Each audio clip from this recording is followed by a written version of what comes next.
All right, welcome to the THC show with Neil. The THC show where we talk about the unpleasant truths of our system and our democracy here, and we look for avenues of hope and ways that we can change some things.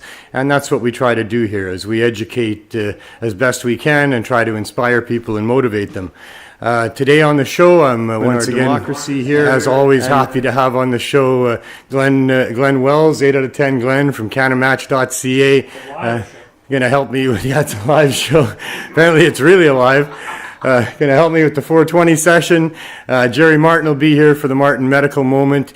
And very pleased to have Freddie Pritchard as my guest today, as we're going to explore how he's been so unfortunately accurate about the system that came to replace the one that we had, and he was the one that was really the one ringing the bell, saying, "Watch out for legalization. It's not going to be what we wanted." And sure enough, if he wasn't right about that. And you know, this whole thing is just crazy. There should be no penalties for anything to do with this plant at all. My goodness, it turns out it's a medicinal herb that helps people with a variety of different medical issues. It's a substitute for opioids and a myriad of other reasons why it shouldn't be prohibited. And yet here we are in a so-called legalization world where it's still prohibited to be anybody but Trudeau's growers or government dealers, and everybody else is still being used or are having the criminal law used against them, which is horrible. Like, the criminal law, like, I am not a criminal. I got to tell you, you know, me and Richard Nixon, oh my God, I am not a criminal. And to be called a criminal has been really hurtful to me my whole life. I wanted to respect the law, governments, that type of thing. I was brought up in a Christian home, and my dad wanted to be a police officer at some point, and I wanted to have respect for these institutions, but as it turns out, I can't have respect for those institutions because they're simply enforcement protection racket people that are running around, you know, harming people in the name of I don't know what, but it's certainly not freedom, and it's not the rights that we're supposed to have as individual human beings that's going on here at all. And it's always been really bad to call somebody a criminal to do with cannabis. I mean, a criminal, that's a horrible thing, isn't it? I mean, that's what we think of when we think of somebody who's a criminal. A criminal is somebody who's willing to harm other people significantly. And they do it intentionally, because that's all part of the criteria to be a criminal, you know, to intentionally cause significant damage to somebody else. And there's nobody being harmed by anything to do with cannabis. It's people trying to help each other get access to a herb that'll help them in so many ways, as we now are finding out that it does. And so it's been really wrong for a long time to call people criminals with respect to cannabis. And it's even more wrong today to be continuing that. Because what happens when you do that is that there's a stigma that becomes attached to anybody that's involved with that behavior. And that stigma is very damaging and harmful and unjust as far as that goes as well. But that's something that's not being addressed properly with so-called legalization. In fact, because they're still buying into all the reefer madness myths, especially with respect to cannabis harming the developing brain, that they're continuing the stigma. They're increasing the stigma. And the stigma is one of the things that's really causing us a lot of problems as individuals. I mean, it certainly caused me a lot of problems as an individual in my life. And that's multiplied by millions of people who've had to live with the stigma of being a user of this miraculous medicinal herb, and a way smarter choice than alcohol, certainly commercial cigarettes, and even many of the different pharmaceutical products. The people that choose to use cannabis are really the ones that should be held in high esteem above the other people, as opposed to the other way around. But this is all just part of a very malicious plot to exploit this planet and its people by those people that have the resources to do that. And that's how we've been, trying to live our lives for a long time. All of my life has been, in this pretense of a free country where we're supposed to have public servants, But in reality, we're subjects of these financial elite groups and people that really have the reins of power and steer what's going on in the upper echelons of our government. And we are all living lives where we're afraid of our police. We know we can't trust the government. We don't feel like we're free at all. We know we're being overtaxed and overregulated, and all of the rest of this is going on. And all of that is having a huge impact on our society. It's causing depression, it's causing suicides, it's causing depression amongst police and the issues that they deal with, because they're not seen by the public how they want to be seen. Police officers primarily are people that start out as kids, playing with their little toy people, and they want to be the guy that's going to stop the bully from harming the innocent guy. And they want to be the superhero guy, and that's who they're playing. And then when they grow up and in their lives they follow those paths and they end up being in law enforcement, well, it's very depressing when you find out that really your job's not about protecting innocent people from bullies, that mostly you're just out there trying to collect money for the government and scare people into obeying what the government says has to be the way. And especially with drug prohibition, that causes a lot of disrespect for police. And they very seldom get to actually stop a violent act in the process of happening or keep it from happening. Mostly they go in afterwards and mop up the damage and take fingerprints and then go on costly investigations to try to find out who did what to who. But they're not serving the purpose that they could serve, and most of that's because of the corruption that's involved with our governments and the access that our governments have or are given to these financially elite corporate bullies that really continue to want to manipulate things, to monopolize things, and hurt people in the process. Because for them, and that's the real problem, if it comes down to a nutshell, what the real problem is, it's that these groups are all about profit over people. And governments need to be the opposite. Governments need to be people and patients and people's needs before profits. And because of the influence of these corporate groups who have the opposite philosophy of how to run their affairs, there's a real conflict, and our governments become profit over people. And that's where we have this issue, especially when it comes to cannabis. With respect to access for cannabis for medical purposes, is the real glaring example of how our governments are corrupt and not allowing people to have proper access to something that they need in their lives. And so we need to do things about this. We need to understand that this is going on. We need to share this information with each other. Because we were all born into this, many of us don't really understand that we're supposed to be free. And not just supposed to be free because our forefathers took bullets and hid in trenches and fought for freedom, but we're supposed to be free because freedom is a natural right. A right that is only taken away by people that are bullies and thieves and liars and people that don't have your best interests in mind.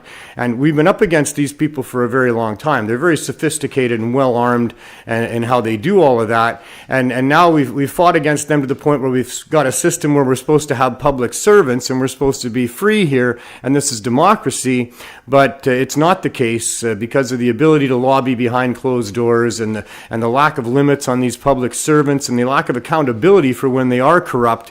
We've got ourselves a system that we were all born into and think it's just the way it is, but it isn't right at all. It's far from being right. And I don't know how we rectify it. I mean, a revolution probably doesn't work because we're not really poor enough to be organized by a Che Guevara to go and topple the government that way. And they're pretty well armed and sophisticated about toppling revolutions anyway. But somehow we need to reset our democracy. Somehow we need to force the issue about what freedom is and what the rights of individuals are and what the role of government is supposed to be in protecting those rights for people. So there's my rant for the day. We do have some fairly related news stories. As always, these things are all intertwined and related. Forbes magazine has come out with a a study showing that when rats with pancreatic cancer are given a combination of CBD along with the chemo, their outcomes are 3 times better than those that just get the chemo. So, that's positive, and there's a lot of positive stuff going on. The daily cannabis use has proven to be effective for offsetting the use of opioids. That's all confirmed in a study released recently by Dr. M.J. Malloy from UBC and the UBC Center for Substance Use. That was part of a symposium that happened on Monday where we talked about the results of that paper and the other studies that Mr. Malloy is involved with. On the other hand, we've got Gabapentin, which is being freely prescribed out there for all kinds of things, overprescribed, misused, and turns out it's not very effective in what it's supposed to be treating, which is pain, and it's an opioid for dealing with pain, and it's a big part of the opioid addiction problem is that the freedom with which doctors are handing this stuff out and allowing people to get on it, and then they have trouble getting off of it, and we all know the resulting problems from all of that. And now Gabapentin is being linked to a sharp increase in suicidal thoughts and attempted suicides. And so, there we are. We live in a world where they're using taxpayer dollars and the criminal law to go after people who would use a natural herb for pain relief, and where our doctors are freely prescribing a dangerous opioid and causing all sorts of problems as a result, and it's not even as effective as it should be. So that's another bad story going on with that. Meanwhile, the WHO, the World Health Organization, has released another report showing that there's no public health risk or abuse potential for CBD. And this is in direct contrast with what the head of the DEA or the FDA came out with last week, saying that we better put the brakes on CBD because there hasn't been proper studies into it, and we don't know what the potential dangers are, and it could be risky, and all those things that they came out and had to say about CBD. Even though it's been widely available for quite a long time, it's in many of the grocery stores throughout California and Oregon and Washington State.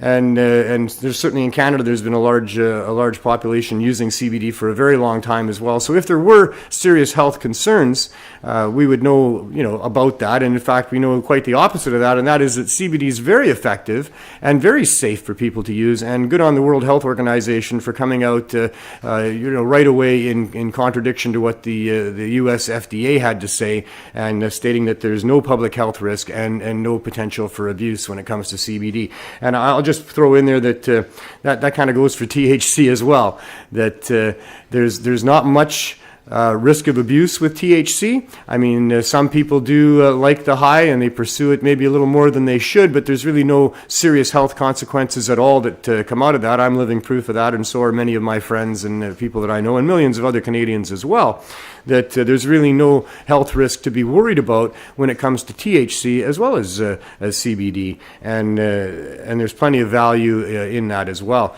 So once again, having public servants criminally misusing public funds to enforce a protection racket that's not about protecting anybody from any harm that's coming from cannabis, but simply to protect the interests of government-sponsored licensed producers and stores, that's a big-time crime. That is huge corruption. Unfortunately, we don't have a system, we have not evolved a system that properly deals with what we do when these government officials are corrupt.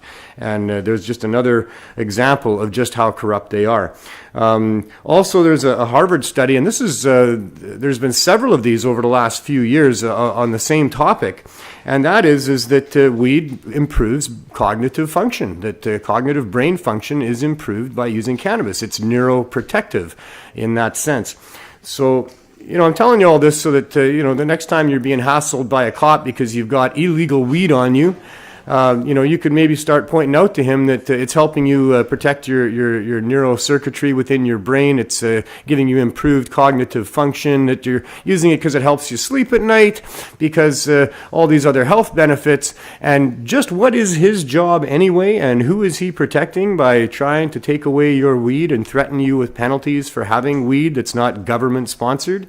Because they're not protecting anybody but financial interests. There's nobody being protected by that policeman out there searching you for weed, arresting you for weed. There's nobody being protected in any way, shape, or form in our society except the financial interests of those people that want you using either competitive products or, now in this world, cannabis that comes from government sources. And it's just an absolute corrupt, outrageous protection racket for highly inflated prices for what is just a plant that shouldn't cost much more than just about any other plant to produce. We got farmers that are making a living producing all kinds of different stuff, and they don't get more than $10 a pound for any of it. They get far less than that for most of it.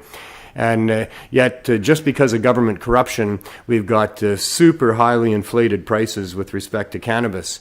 And just another reason why we all need to do something about this. It's one thing to be upset with government and to know that things aren't right. And like I said, that causes a lot of depression in our society. But it doesn't have to be that way. I mean, it is depressing, but it's what you do about it in this world. It's not so much what is and what happens as it is what you do about it. And if you do something about it, it takes away some of that depression. It puts a balance to what's going on when you can't do anything about it, or you feel like you can't do anything about it. These are things that we can do things about. There is something a role that we can all play in this. It's as simple as writing a letter to an editor, or even just having a conversation with a stranger or even someone you know about what's right and wrong. Because we don't live in a world where things are utopian here, and maybe they never can be utopian in a yin and yang world. But it's all of our jobs to try to make it a little closer to the positive than the negative. I mean, we've been living in the negative for a very long time. We've been oppressed by the financial elite for millennia. They've waged war after war after war and used us as people to fight those wars, and so many people have died, and so many people have lived in poverty and with all kinds of oppression right around the world. And maybe it's time that on this planet, things balance out a little bit. That maybe with the use of cannabis and a different mindset, using love instead of fear, and trying to make things right instead of wrong, if we all play our part, if we all get out there and find the little thing that we can do. I mean, every day there's opportunities for all of us to make a little difference here and there. And if you take the time to make a little difference, I'll tell you, it'll add a lot of difference to your life. And it'll take away some of that depression about feeling about how bad things are and that there's really nothing that we can do about it. We're just observers of a bad world. And I know there's a lot of things we can't do much about, but there are things that we can do things about. And no one of us can do everything and solve this whole issue. It's a huge, dynamic, complex world that we live in. But within our own little spheres of influence, there are things that we can do. And I'm here to tell you that it makes a very positive difference to be doing things to try to thwart the evil and promote the good, if you will. So there's my alarm going off. I did it. I managed to fill 19 minutes again.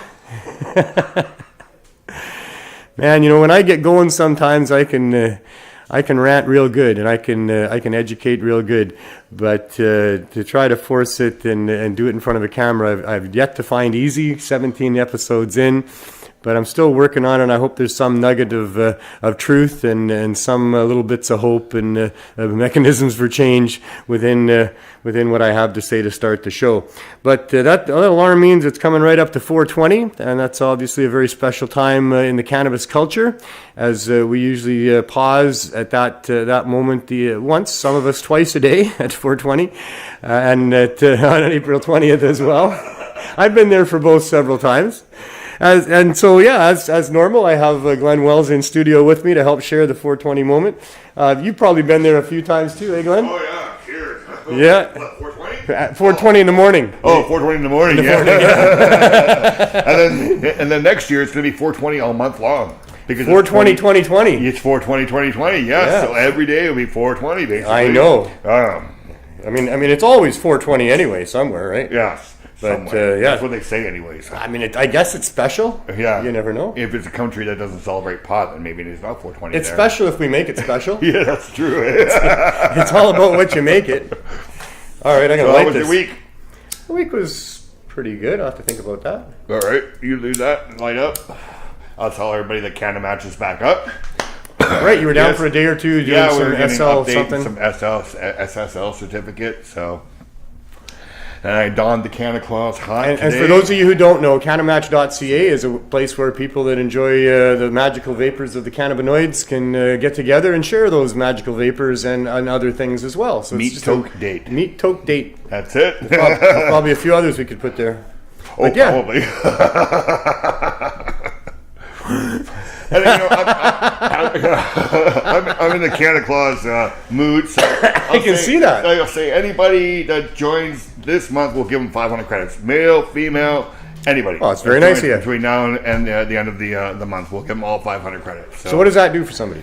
Well, you send messages. So when you sign up, you get 50 credits. I got one. Here, You got one, I got one. We'll swap. All right, we'll swap. So you get 50 credits, and it costs you 5 credits to send a message. Right. So when we give you 500 credits, that's almost like, I think, 100 messages. Wow. Yes. So, Wow. people, That ought to get you people laid. are lonely. Did I just say that? People are lonely right now during Christmas time. Right. There's people that have family. This people is who the hookup don't, time. Right? So let's get them talking to each other, and maybe we'll make a few new friends this Christmas. So if I offer 500 credits, Well, that's it makes very it a lot tasty. I'm easier. going to share that with you. Sure, yeah. Neil, you want some of that? All right. Here, that one's back to you. Yep. And Neil, the invisible force that makes it all work. It's kind of like Where would be quantum without physics. Neil? That's right. Right? He's We the one pushing we are the buttons. visible electrons and protons, and he's that invisible force of nature that holds it all together. He does, yes. Except at Christmas time. Oh, you want me to announce that now, do you? No.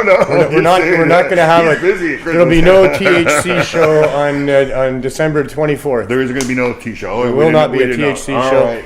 I mean, right. I actually put it out there to my video person with the CSP that maybe she could put together a video. Oh, yeah. You know, if we should put together a long string of interviews from the CSP, we might play something in that time slot. Okay. But I won't be here live in person. it's a- And Neil it's a- won't be here. It's a Tuesday. Will the CSP be going that day too? You do Tuesdays? No, Sundays and Thursdays. Sundays and Thursdays, sorry. We Sundays can and Thursdays. never miss, Glenn. Yeah. We can never Never miss. miss. We can't. It wouldn't be right. Oh, yeah. Wow, look at All this. right, here we go. It's 420 for sure now. Got yours, got Jerry's, and and mine. That's excellent. That's great. Yeah, we never miss, eh? That's for Greg Williams, who thinks we don't smoke enough weed on this show, apparently. And do you know what Sterling's doing? Do you know Sterling R. Wild? I know Sterling Yeah, Wild. he's doing doobs and tubes. He's giving out 300 pairs of socks this year. Oh, at great. I Christmas did hear time. that. Yeah. Good on him for that. Cabela's donated a bunch of socks at a really good price. Nice. So, 'Tis the season for yeah, giving. for Christmas time, and Yeah. so you'll get a pack of socks and some dudes out there in Saskatoon. So yeah, really nice of them to do that. Socks are very important for people that have, their Oh, especially poverty yeah, issues because they're and wet homeless socks issues. or get cold feet. I'm not or- sure what's going on here. I passed to a deal. right. The secret guy in the back there. I'll keep this one. You pass to the left, Yeah. just to kind of keep Yeah, things organized. There you go. But, if the weed's any good, it just takes a couple times around and then you're confused as to which way it's going, even if there's Exactly. only two of you. Especially when there's 3 joints going. And when there's only two of you. Hey, there's only 2 of us, yeah, hypothetically. And that invisible force of nature. And then I went to see my friend Neil Tapley today. Yeah, shout out to Neil. Yeah. Buddy, poor Neil. Yeah, Had a man. bad motorcycle accident about a month ago. Lost his And, ankle or foot. Lost his foot. Yeah. Pretty much the use of the one arm and some other, serious complications. Yes. You can't go visit him yet, but No, don't go. If Neil's giving you a call, just tell him that you're going to wait for Yeah, his brother. he to probably arrange will things. call Yes. you and ask you for He- weed. He did at 6 o'clock this morning. That's not unusual. Apparently, you can't bring it to him. I'm not sure who's making these decisions, but we can only hope it's in the best interest of Neil. For him, yes. You yeah. know. So, I was stopped at the door. I couldn't get in or anything. There's a note on the door that says you have to check in with the nursing stations in order to see him and stuff. So, I said, I know Neil more as a bike rider. Like Yes. he's on the BMX Yeah. bikes all the time. But apparently he's got a long history with motorcycles as well. oh, okay. He said to me, "This is not my first motorcycle accident, and it won't be my last." Oh, yeah, well, I guess not. Yeah. I was a little bit shocked to hear that. I mean, this one was it pretty depends on bad. which side of the clutch the bike is on, right? Because if he's still got that foot, he can still clutch. Yeah. He's got gas. And He's brake on the motivated handles, to, right? get back on it. Yeah, and, and that's the way to be when you're in an accident like that. Get back up on the horse and go riding again, right? Yeah. You fall off, as they say. yeah, he's actually quite a soldier. That guy. He's a trooper. for. I know. And me and him always celebrate our birthday. Well, we did last year together because we're both January. I think he's January the 11th and I'm the 12th or something, or he's the 10th. So I don't know how long I've known Neil. It's a few years anyway. A few years, yeah. And every time we're together, we always say it's an episode of the Neil and Neil Show. Yeah, when I was posting about Neil today, they're going, Neil who? You know, there's like Neil Magnuson, there's Neil Magnuson, there's Neil Tapley, there's a whole bunch of people. I used to be the only Neil. People would just say Neil, and everybody knew who that was. But, now, yeah, you've been invaded there. They say, what is it? I'm missing the word, but it's flattery when somebody impersonates you. Impersonation is imitates. Imitation is a form of flattery. The secret force helped us. I don't know. They're probably not imitating me anyway. It's probably Neil Armstrong. Probably. So what do you got planned for the week? Well, more CSP stuff, of course. Yeah. That takes the bulk of my time. I got a birthday party to go to right after this. Oh, is that right? Yeah, Bo Sears. Do you know Bo? Oh, yeah, I know Bo. Well, wish her happy birthday for me. Yeah, it's her birthday today, so happy birthday, Bo. We'll see you after the show. Happy birthday to Bo. There you go. Go for it. I'll play it back for her That's what she gets for not being in person. I could have brought her. You come in person, I'll sing it the whole thing. All right, we'll see if we can bring her next week. It won't be her birthday next week. Oh, okay. We'll have to do next year. It's timing. Next year. You know, in this life, everything is timing. So you won't sing happy birthday to me because my birthday is on a Sunday and we're on a Tuesday, so I guess I miss out too, eh? Well, January 12th. January 12th, eh? January 12th, yep. It's a Sunday. I have been known to sing people happy birthday a day or two in advance or afterwards. All right, we'll keep it depends how it's presented to me. We'll keep it in mind. Hey, it's my birthday in a day or two. Oh, wow. Happy birthday. You know. I sing it at CSP. I'm hitting 55. You see, at CSP. You do too. I've been there when you've done it. There's, just about every time I'm there, somebody shows up in the lineup and they'll say, it's my birthday. Yeah, I think you. And I'll say, and if I don't know it, I'll say, what's your name? And then they tell me their name, and then, I embarrass the hell out of them by singing them happy birthday. When I was there with Doug and Michelle, I think you sang it to somebody named Paul. I think probably true. Yeah, right behind us here. I'm doing really well. I got two of these joints going. We should bring out the Gibson mustache toker. Oh yes. It's time. It's durable. You dropped it. We're almost at the end of the session. Yeah, we dropped it last week. We dropped it last week. But as you can see, Gibby man, he makes good stuff. He does. They do break though. Yes, I've seen one broken. Yes. These in concrete don't meet very well. No, I was just thinking that, especially cement. Yes. Yes, he is strong. Both Roxanne and I, shout out to Roxanne. Both Roxanne and I have stepped out of the vehicle. Yeah. Not realizing that it was on our laps. And then you hear that tink clink. Yeah. And you're like, no. Now I got to get another one. You know what I hate? Gibby says he's going to make me one that's a little more durable. When you've got a plate of weed, and then all of a sudden, because sometimes good weed makes you sneeze, you sneeze and the weed goes everywhere. Oh man, been there so many times. Or losing weed and then finding it at whatever length of time later. It's like free weed. It's like a free chunk of hash or something, A friend of mine lost a chunk of hash just a couple days ago. You'll probably find it later, Yeah. Oh, took Isabel to the Canucks game. Unless you lose it out in the world. The Canucks game on Sunday. She got a puck from Bo Horvat. I saw that, yes. Signed by Bo Horvat. Yes. So what had happened was... Go Canucks, come on. 2 years ago, she got a puck from him, and our house was robbed. Right. And it was in the safe, and they took the safe, right? So I wrote back to Oscar, letting him know from the Canucks organization what had happened, and they came right down to our seats and everything, and gave her a new puck, and so a big shout out to the Canucks organization. I've been so impressed with the Canucks. They've been 50 years now. Oh, I know, and a huge part of my life. They're a very respectful organization. I'm very impressed with them. We sat 9 rows from the ice. And they might be good again. you sat where? Yeah, 9 rows from the ice. We're in row 9, section 118. I hear Quinn Hughes is even faster when you're up close like that. That kid is really good. He's going to be interesting to watch. He's already really, really good. I think he's like 5th in the league in defense scoring already. But he's going to be something. The team is really good. I like the team, But, it's a team sport, and that's not easy. Yeah, and they really made my little girl's day. She was like showing everybody to the sides of us. Look what I got, Nice. right? It was great. It was great. Signed by the captain. Yes, and signed by the captain himself, yes. So they play Ottawa tonight. She even took it to school, yes. And then that guy from Ottawa saved somebody's robbery or something. Yeah, I heard that. Smash and grab in Gastown. And the guy, was it here? Eh? Yeah. Really? And the guy was leaving the car and on a bike, and the defenseman from Ottawa clotheslined the guy. I heard him on the radio saying he needed to be careful not to hurt him. Yes, yeah, but he beat, and the cops said about him being an offensive or defenseman from a hockey league. We just sort of didn't mind, but we don't recommend that. Yeah, typically they don't recommend it, but you got to do what you got to do. Yeah, I mean, I think he did the right thing. From Ottawa. Yeah, that's so awesome. Really, really nice. Yeah.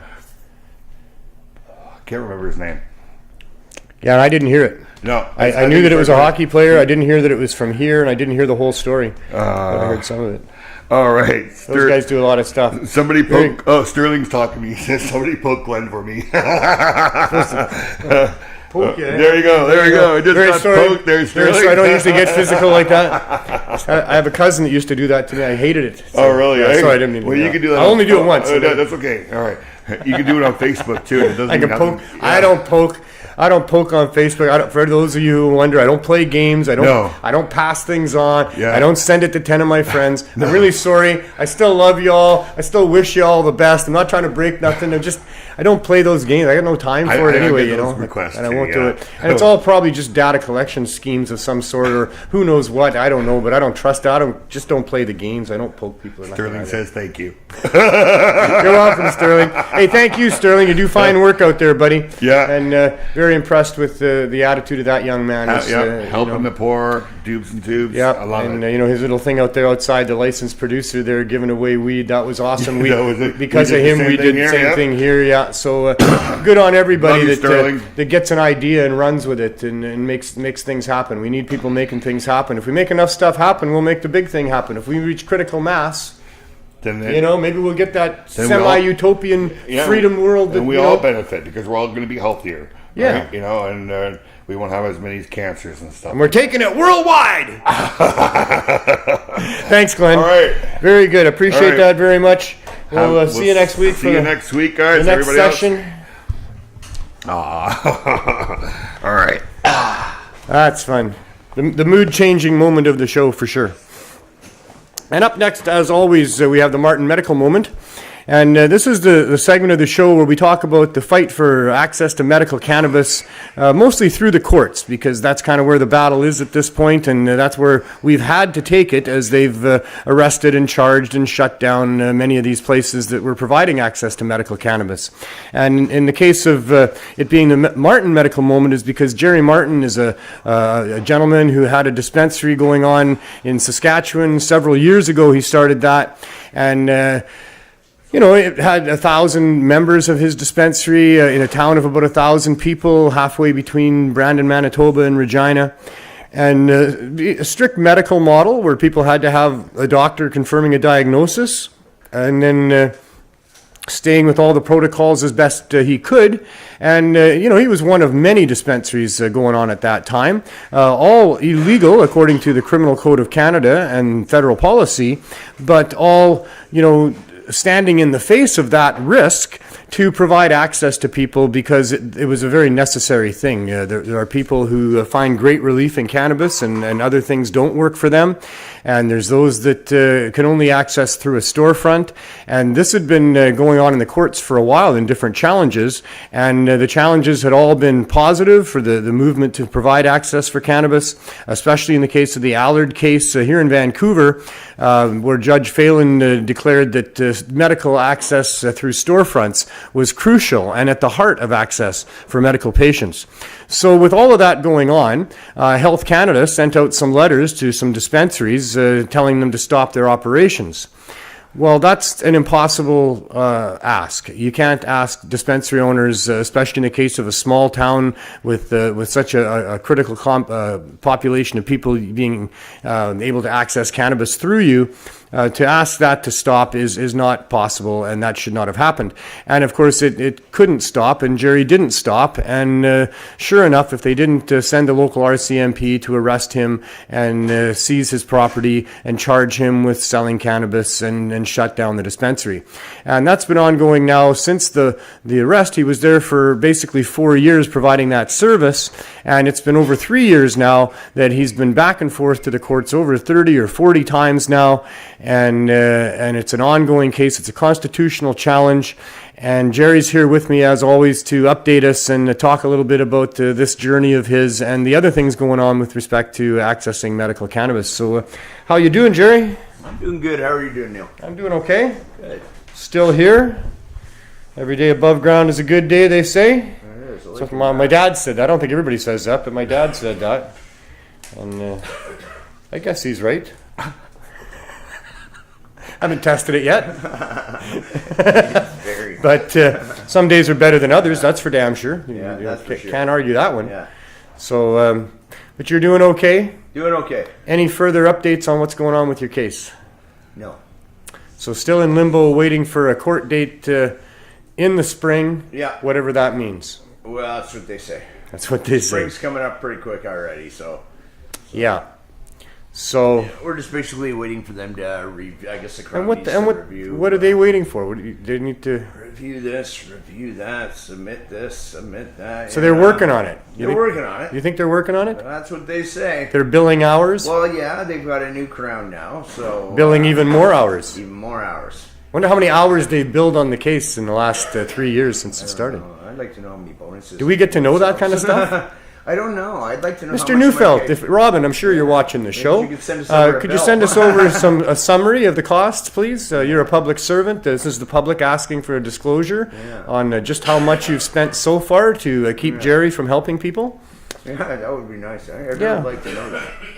And as I asked you before, if you are watching Mr. Neufeld, Robin Neufeld is the name of the prosecutor, by the way, for the rest of you who are watching, and you can find out what his phone number is and give him a call and ask him yourself. I did that, and we might even put that phone number out there because that's an important thing to be able to ask public servants things, although he didn't think so, and he didn't think it was any of my business. He couldn't even answer for me how he could possibly move forward with a criminal case against somebody when there was clearly no mens rea and no actus rea. And he couldn't even answer that for me. So he asked me if I was a lawyer. Maybe he would have told me if I was another lawyer. He would have said something to me that maybe would have made sense. But for me not being a lawyer and having a pretty good handle on what actus rea means, it means you did something. It means you actually acted in a way that caused some damage. And mens rea, that's where in your head you knew before you acted that you were actually going to cause some damage to somebody. And then even though you knew that you were going to cause damage, you went ahead and did it. So for it to be a crime, you need to have the mens rea going on in the head, and you need to have the actus rea going on by actually going and doing something that results in damage. See, that's the other key with a crime. It has to result in some damage. It's got to be significant. Got to be enough that when that older woman with the blindfold is holding that set of scales, that the damage that they can prove you did really, pulls it down. So some significance, and then they can give you a penalty to match it. So that's what's supposed to be going on here, except that he couldn't tell me why they'd be going ahead with this when there was clearly no victim of any sort, and no actus rea, no mens rea, and he even hung up on me. And I wasn't being rude or nothing. I just was trying to find out some things. So give him a call. Maybe he'll answer you better than maybe the other guy, the new guy, will answer better than what I got answered. But it makes no sense to me. Yeah. The amount of public money that's being expended here. You would think that there had been significant harm going on in a community to result in that kind of public money being spent to prevent that from happening. And of course, as we all know, it's completely the opposite. Absolutely. And I hear Whitewood's gone downhill considerably in the last 3 years since your dispensary was there. It's getting real bad there now. With all They've the got a meth couple of meth houses. meth I was there not that long ago, and that's what I was told. No, very few businesses, extremely high taxes. Population's gone down a couple hundred. Yeah, I think they're down to 860 was the last time I checked. So it's really a tragedy what's going on with our government criminally misusing our funds and trying to shut down access to Canadians to what they want. I mean, it's not the role of government to impede commerce and to get in the way of business. It's not their job. Normally this time of year, I'd be handing out $100 bills every single day until Christmas. $500 for some families. I used to do that every year. You know, Wow. The last 3 years there's been no kids camp. For those of you who don't know, Jerry was actually given the name King of Compassion because of how he spread it around through his community, and not just there, but other places as well. But that it's a shame to see. You know, it's a tragedy. It's a real tragedy, and I hope that somewhere down the road, the people that are responsible, Mr. Neufeld, get taken to task for for what's going on here, because they're not operating in the public's interest at all. There's no. Well, he's not operating in a very fair interest either. Well, he personally seemed very biased against you to me. Yeah, he had a real axe to grind to you personally, which is should not be part of that. This is what happens in small towns, and small communities too, right? They're sort of used to that bias mentality, and it becomes personal to them.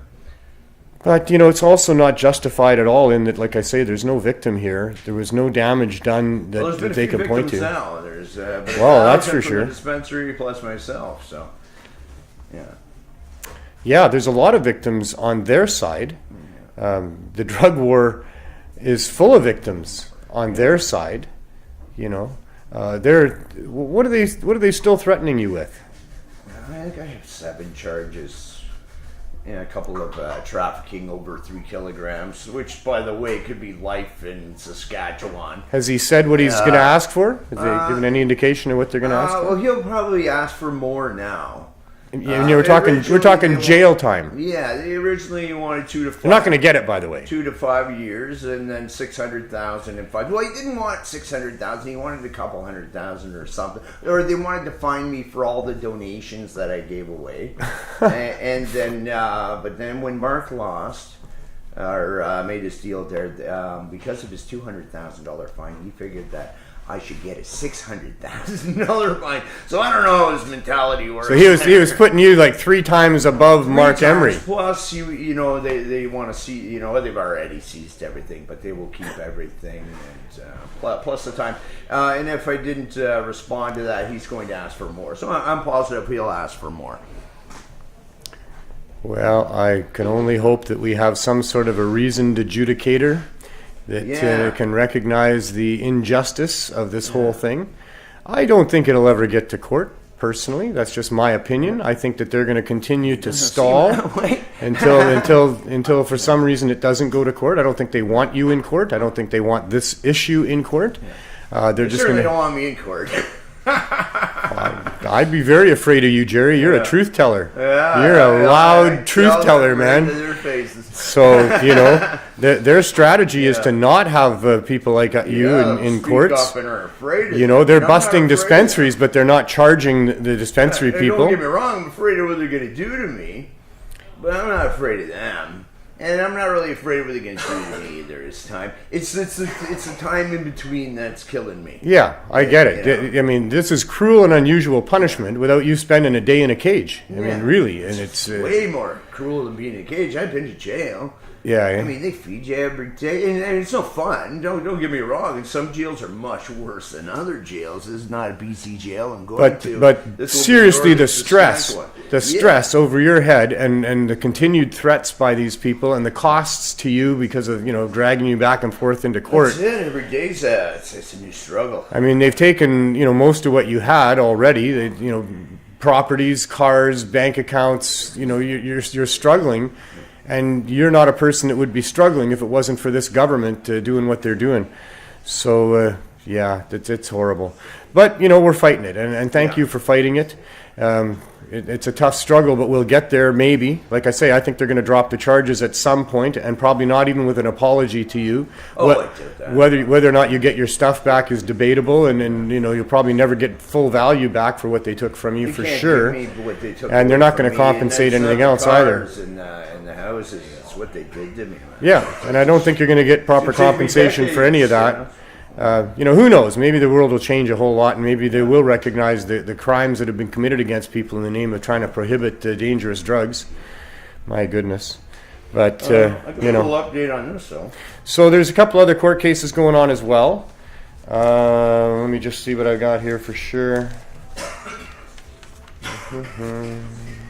Chris Enns in Halifax was adjourned recently, and we're not sure what that means, but sounds like it's better than some of the other alternatives, so he's on to be able to fight things with that case being adjourned. Heidi Chartrand, also in Nova Scotia, her case is happening on December 20th. Go out and support her. Sarah McNeil has final arguments coming up in February. That's in Red Deer, Alberta. There's a pre-trial coming up in February for Pat Warnicki. And we're just waiting on a decision from the appeal of the court case that happened here in Vancouver, where some of the dispensary owners took the city of Vancouver to court and challenged their ability to enact and enforce bylaws that would put them out of business. And having lost the original case, but feeling there was more than enough grounds for appeal, that appeal has now been heard, and we're just awaiting a decision on that one. So that's where that's at. So that's kind of, there's other things too, but not sure what they all are yet. We'll keep updating as we go, as we fight these things in the courts as well as on other fronts. So cool, man. Thank you so much again for coming in and hanging in there. And, did you talk about that for just a minute? Yeah, so I'm still dealing with Dello Psych Research Group out of the U.S. Okay. And it looks like it's going to be a go-ahead for the LSD study. Cool. So we're going to use a legal analog. That's as close to LSD as you can get. What does that mean? So analog is just a different variation of the actual LSD molecule. But when it's absorbed into the body or into water, it's actually going to convert into lysergic acid diethylamide. So it's going to have the same effects. It's going to be the same chemical. Once it hits your body, it's just that in Canada, there's no laws against it, so that we can use that version of LSD to do the study with the same effects. Very interesting. Yeah, so it's going to be a double-blind study, so we're going to need at least 200 participants for that. So you're actively looking for participants? Yeah, and we're actively looking for funding too. So I get that retainer for the lawyer this morning is $5,600. The actual cost of the study is fairly low, though. It should cost us under $2,500 for the packaging and the actual product for the entire study. And then the Dello Psych Research Group out of the U.S., out of San Francisco, they're going to let us use their new app so that anybody participating in the study anywhere in Canada can just enter their information into their app. And they'll collect data that way. They're going to collect the data, where Microdelics will supply the LSD. Very cool. Very cool. Well, good luck with all of that as well. Great. Thanks, Jerry.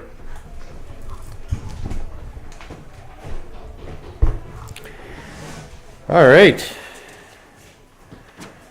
The trials and tribulations of the court cases in Vancouver. Man, oh man, oh man. That we have to go to war in the courtrooms against our own government is obscene. That our government is spending our dollars to try to fight people having proper access to cannabis.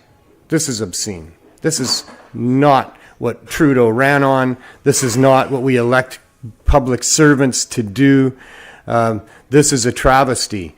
We had an amazing, vibrant, entrenched market. I wouldn't call it an underground market, really, because when this was happening a couple of years ago, for example, at our 420 event here in Vancouver, we have several hundred vendors that all have proper marketing and graphics and products professionally displayed, trying to present business models and ways of doing things that would be accepted and included into just mainstream life and business in Canada. And all of those people have now had to stop what they're doing, or they've had to go underground, or they've been absorbed by legal companies, and all of it was predicted ahead of time by my next guest. Freddie Pritchard has been just shouting against all the other activists for the most part for all of this while it was going on, and saying, hey, wait a minute, legalization isn't going to be what we thought it was going to be, and they're going to set up more enforcement, and they're going to shut all these places down, and we're not going to have what we think we're going to have, and we're not going to have what we have now. And Freddie just kept shouting that from the beginning of all of this, and I hate to admit it, but he's certainly been way more right than wrong. And we've been really fortunate to have him to see what was coming and to recognize the evils of what legalization was going to mean. And I'm very, very happy to have him with me on the show today to tell us all about himself and this fight for medical access that at this point in the war, we're behind. Maybe we're going to shift things in the future. We'll find out what Freddie thinks of that. So without much further ado, Freddie Pritchard, really good to have you on the show, man. I remind everybody that doesn't smoke marijuana, you are all infected. Every time they cut your schools, every time they cut your hospitals, child care, old age, homeless. Why? Because they spend right now $2.4 billion of your money to enforce the laws against the plant for a victimless crime. Our street. Bill C-45 is more enforcement, more monitoring, more surveillance, more prevention, and more enforcement. And I, as a Canadian cannabis activist, see more clogged courts, more wasted taxpayers' dollars, more ruined lives. That is not my legalization. Yeah, so that's a clip of Freddie from 2017, and no truer words have been spoken, unfortunately. So, how do you feel about all this, Freddie? Well, Neil, I've been taking a break because it's kicked my ass. Yeah, it's worn on you quite a bit, no doubt. Eh? Yeah, this isn't what I seen for freedom. Not our legalization. No, for me it was always when I marched over 20 years ago. We marched in Toronto. 20,000 would come out to the marijuana march there, the Million Marijuana March. And, we shouted no prison for pot. Right. Stop clogging the courts, wasting the taxpayers' dollars, Exactly. wasting police resources. And on all fronts of this legalization, it's more of that. Yeah, exactly. And that was our big message. Stop wasting our tax dollars. Stop criminalizing people. No penalties for pot. That was always the message. Yeah, because it was a victimless crime. So let me back up a ways here now. So you're originally from Ontario. Yeah, from Kingston, Ontario. And Now- then I lived in Windsor for 20 years. So how did you come to be involved with cannabis? Well, growing up in Kingston, it was a big hash town. Right. So as a teenager? Yeah, the kid growing up across the road from me was a little tiny hash dealer selling half grams and grams. Right. So, we smoked my first hash with that guy, and I became his first one of his customers. Right. You know what I mean? It was 3 for $25 for the black hash coming out of Montreal. So how old were you then? I guess I would have been 16. 16. Yeah, late bloomer. So then, continued to have a relationship with cannabis for the next few years. Well, at some point, it became more serious for you. Didn't you have a dispensary or something like that in Ontario at some point? Yeah, first though Or is that a ways down the road? No, that was first though when I was 19. I did 19 months for swallowing condoms oil from Jamaica. Oh. So that took a little toll on my life. Yeah, that's you could say I was a mule. Right. If you wanted to say that, because I was doing it for someone else. They had paid for it and stuff like that. And you ended up in a cage for that. Yeah, I did. And that was my, Did that shape your thinking at all about prohibition and those types of things? Not at that time. At that time, I really believed I'd done something wrong. I see. Yep, I was still young. Right. You know what I mean? And naive, and it was importing. Right. It was a little different. But then when I got into Windsor, I went to Windsor when I got out because my aunt lived there. My mother had moved out to Fort McMurray, Alberta. Right. And I met my wife Renee. And then in 1999, I started the Windsor Compassion Club. 20 years ago. Yeah, the Marijuana Compassion Club of Windsor. Right. And I tried to go in and make it as a business. They wouldn't. The government wouldn't let you name a business with the word club in it. So I called it the MCCW, Marijuana Compassion Club of Windsor. And I had a couple, handfuls of customers. I didn't have thousands of members or anything like that, but that's where it really took a toll on me when I had direct hand knowledge with the patient, face-to-face interactions. How did that come to be, though? How did you set that up? Did you just know some people that needed access, and you were kind of helping them, and it sort of evolved into that, or was in it... 99, it was starting to become Pot TV. cannabis culture, the boom of you guys out here, me watching you guys on the internet was starting to become a thing. And my first computer was Windows 98. Right. You know what I mean? So looking at you guys starting up compassion clubs and stuff, kind of had my knowledge. But what it was is I was drinking with a friend, and their wife was in real bad shape. He said he needed access to cannabis, and at this time I was growing in my basement.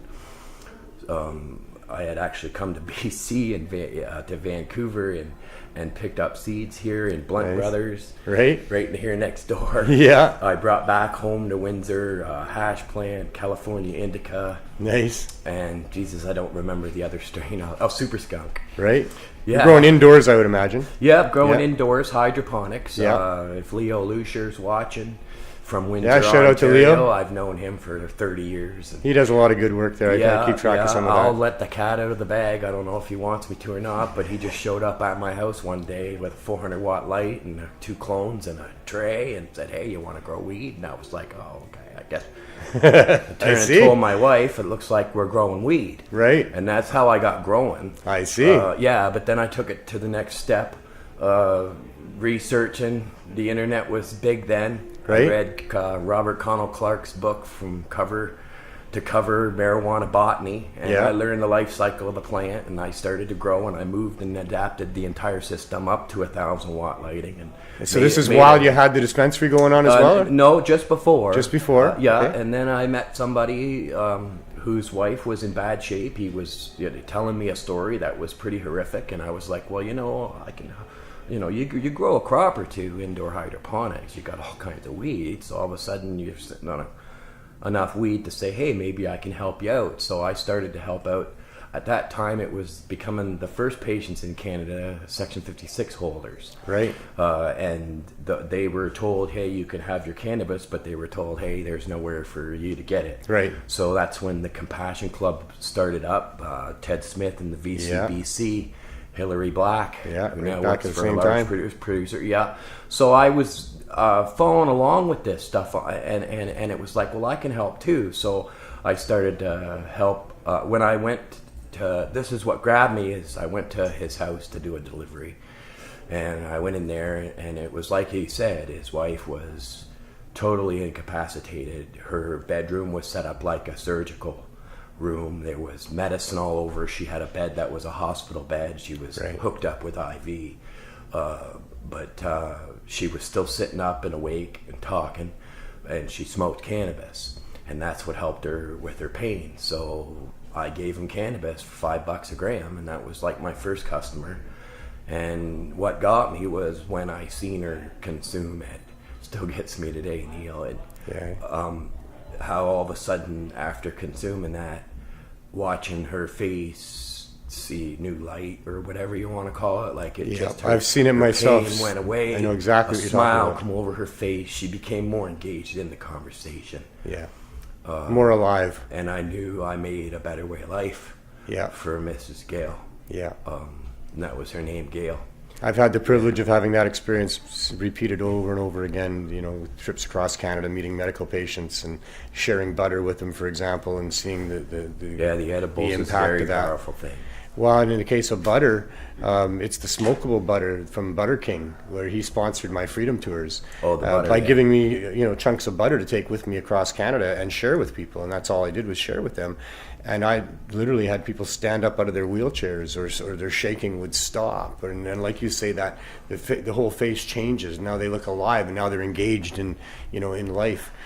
Seen that repeatedly over and over and over again. So then you opened the club, and so how long was that going on for? About 3 years, and then I was busted by the Windsor Police Department.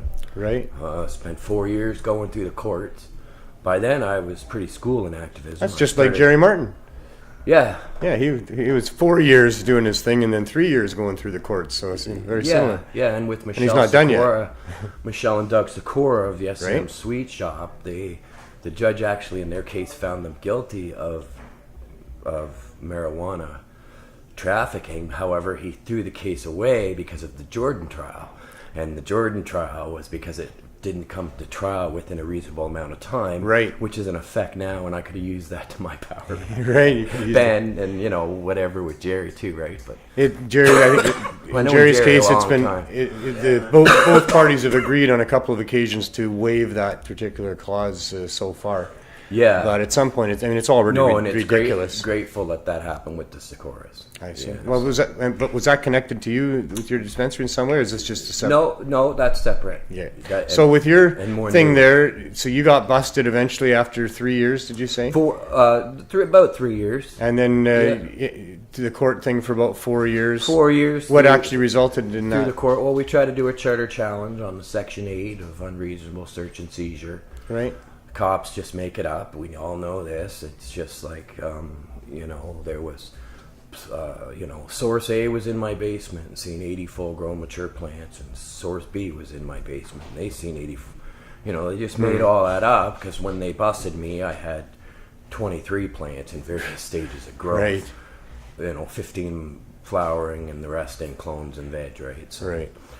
But the saddest thing is my wife was caught up in it as well, charged. She was convicted. I was convicted. I had to go back and I did 30 days in the winter bucket. 18 of 30 days because I had good behavior, Neil. Oh, of course you would. Yeah. Even though you can't smoke anymore. And was that the impetus to move to Vancouver? Well, in 2 years into the trial, we moved here. Oh, okay.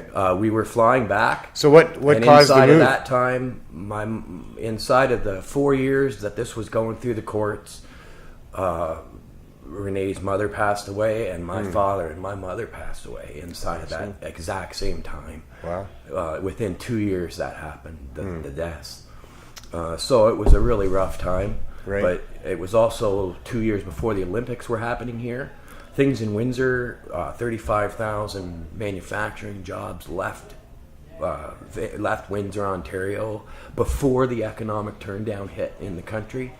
And then, so I was in the roofing trade. Things just weren't going that good. It was pretty slim pickings and grim looking for work. But when you looked on Craigslist, oh my God, the roofing jobs out here were like twice to 3 times as much of the money. Right. And lots of them. And lots of them, like no shortage. And I was hired from by West Coast Roofing and flown out here. I see. Yeah, so that was really... That's 2008? 2 years before, 2008. We've been here since. So after the trial, I got more vocal. Yeah, and so after the trial, you got vocal here in Vancouver. Mm-hmm. And so that's where we would have met, I'm sure. I mean, Global Marijuana March maybe, or somewhere like that. But it's, the first video I got to use, selling your wares at some because you would videotape during our rallies and stuff. You made a lot of good videos during that time. I remember that. I got it on my YouTube channel, the One Man Smoke Show. And that did that lead up to the One Man Smoke Show? I guess it would have. Yeah, well, I started doing more videos on YouTube and stuff like that. Yeah. I've got about 400 videos up on the One Man Smoke Show. But what it was my fight, Neil. Because they said they were going to legalize. Right. And I was on the official party platform reading how they said they were going to make stricter, stronger laws to punish more severely. Yeah. They were doing this for 2 reasons, and 2 reasons only: to protect the children and to take eliminate the black market. The black market. Yeah. And I was like, well, this is our fight. We need to change this. And back in 2015, I started the One Man Smoke Show Live. And I did 164 episodes. Right. Long-winded too, some of them. On Sunday nights, I was there just about every single Sunday night, and I had a lot of fun doing it. And you weren't just there though. You were at every rally that's ever been put on, and Cannabis Cup, and just about everything. The Allard trial. You've been busy. You were a big part of that too, Neil. The Allard trial, but Jesus, I think I had 13 videos from 13 days of us pounding our feet to the pavement there that day and passing out flyers and trying to affect all the people that were coming by. Yeah, and we started UCAN out of that. Still a good group. I don't know. It doesn't meet. Yeah. Which was the really good part of the group. That was the whole idea of the group, was to meet in person. Yeah, but, and that's what I seen was my fight. And then when they dropped the draft regulations to the Cannabis Act, 147 pages of shit. basically. Yeah. And that's what it spelled out to me. It talked about new enforcement, and it talked about more money for enforcement, and it talked about prevention, and it talked about, but before that, my fight was with the patients and the large producers. In 2015, they started selling to the patients. Online. Large producer cannabis. For people who don't know, under Health Canada's regulations, it's required that for sale, the large producer's weed has to meet one or less units of microbial content level or less per gram. And that's pretty much impossible to do. Yeah. Pretty much anything you take out of a garden is going to have more than that. Right. And just about anything you find at the produce store is going to have more than that. Yeah. Yeah. And then microbes are part of life, basically. Yeah. So what justification do they give for wanting to kill or reduce the microbes like that? Have you ever heard any justification for it? Yeah, they believe there's an immune deficiency syndrome or something for that. If you're a patient and you have this certain type of you can get diseases very quickly, and if you smoked any cannabis, that you would get something. So it's that extremely rare case of that type of thing going on, and there have been some of those. I'm aware of some of those. Yeah, well, that would be their justification, but the bottom line is cannabis hasn't been irradiated for 10,000 years. Well, and the whole irradiation process, although it may kill the microbes, we suspect it does other things as well that aren't positive. Absolutely, Neil, and that's where I've seen it under a microscope after irradiation, and that's just not the same field, right? When you're looking in the field of a microscope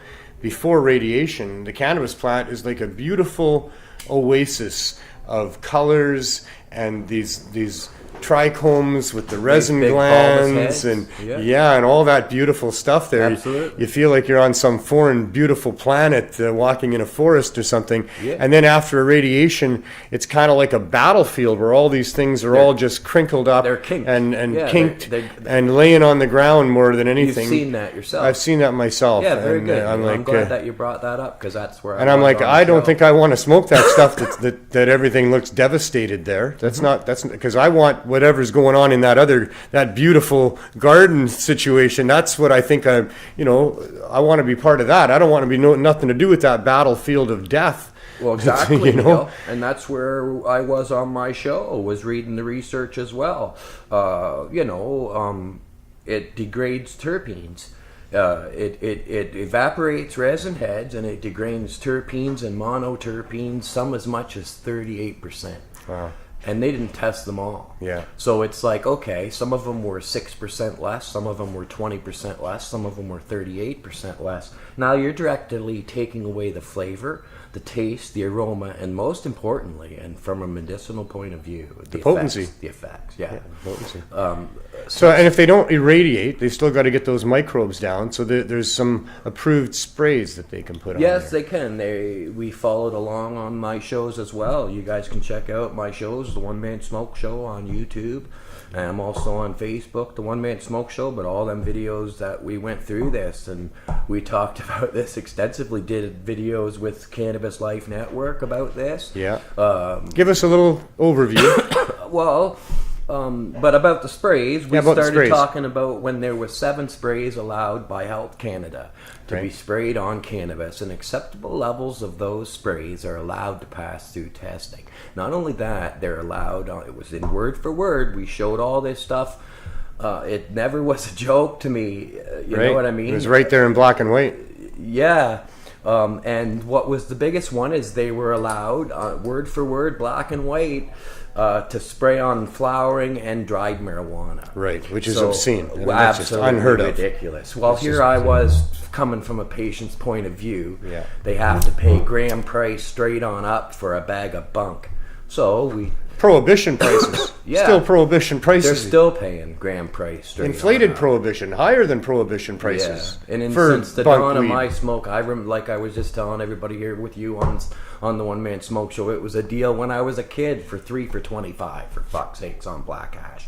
That's still a deal today. Yeah, not much has changed. Yeah, but $10 a gram deal for an eighth, deal for a quarter, deal for an ounce. If you buy quantity, you get a deal. It's been that way since the dawn of time in the black market, from pretty much globally. But that's all based on prohibition. That's because even though your local dealer looks like he's got it going on, he's got the car and he's got the bling. Somewhere not far down the road, he's in a fucking cage.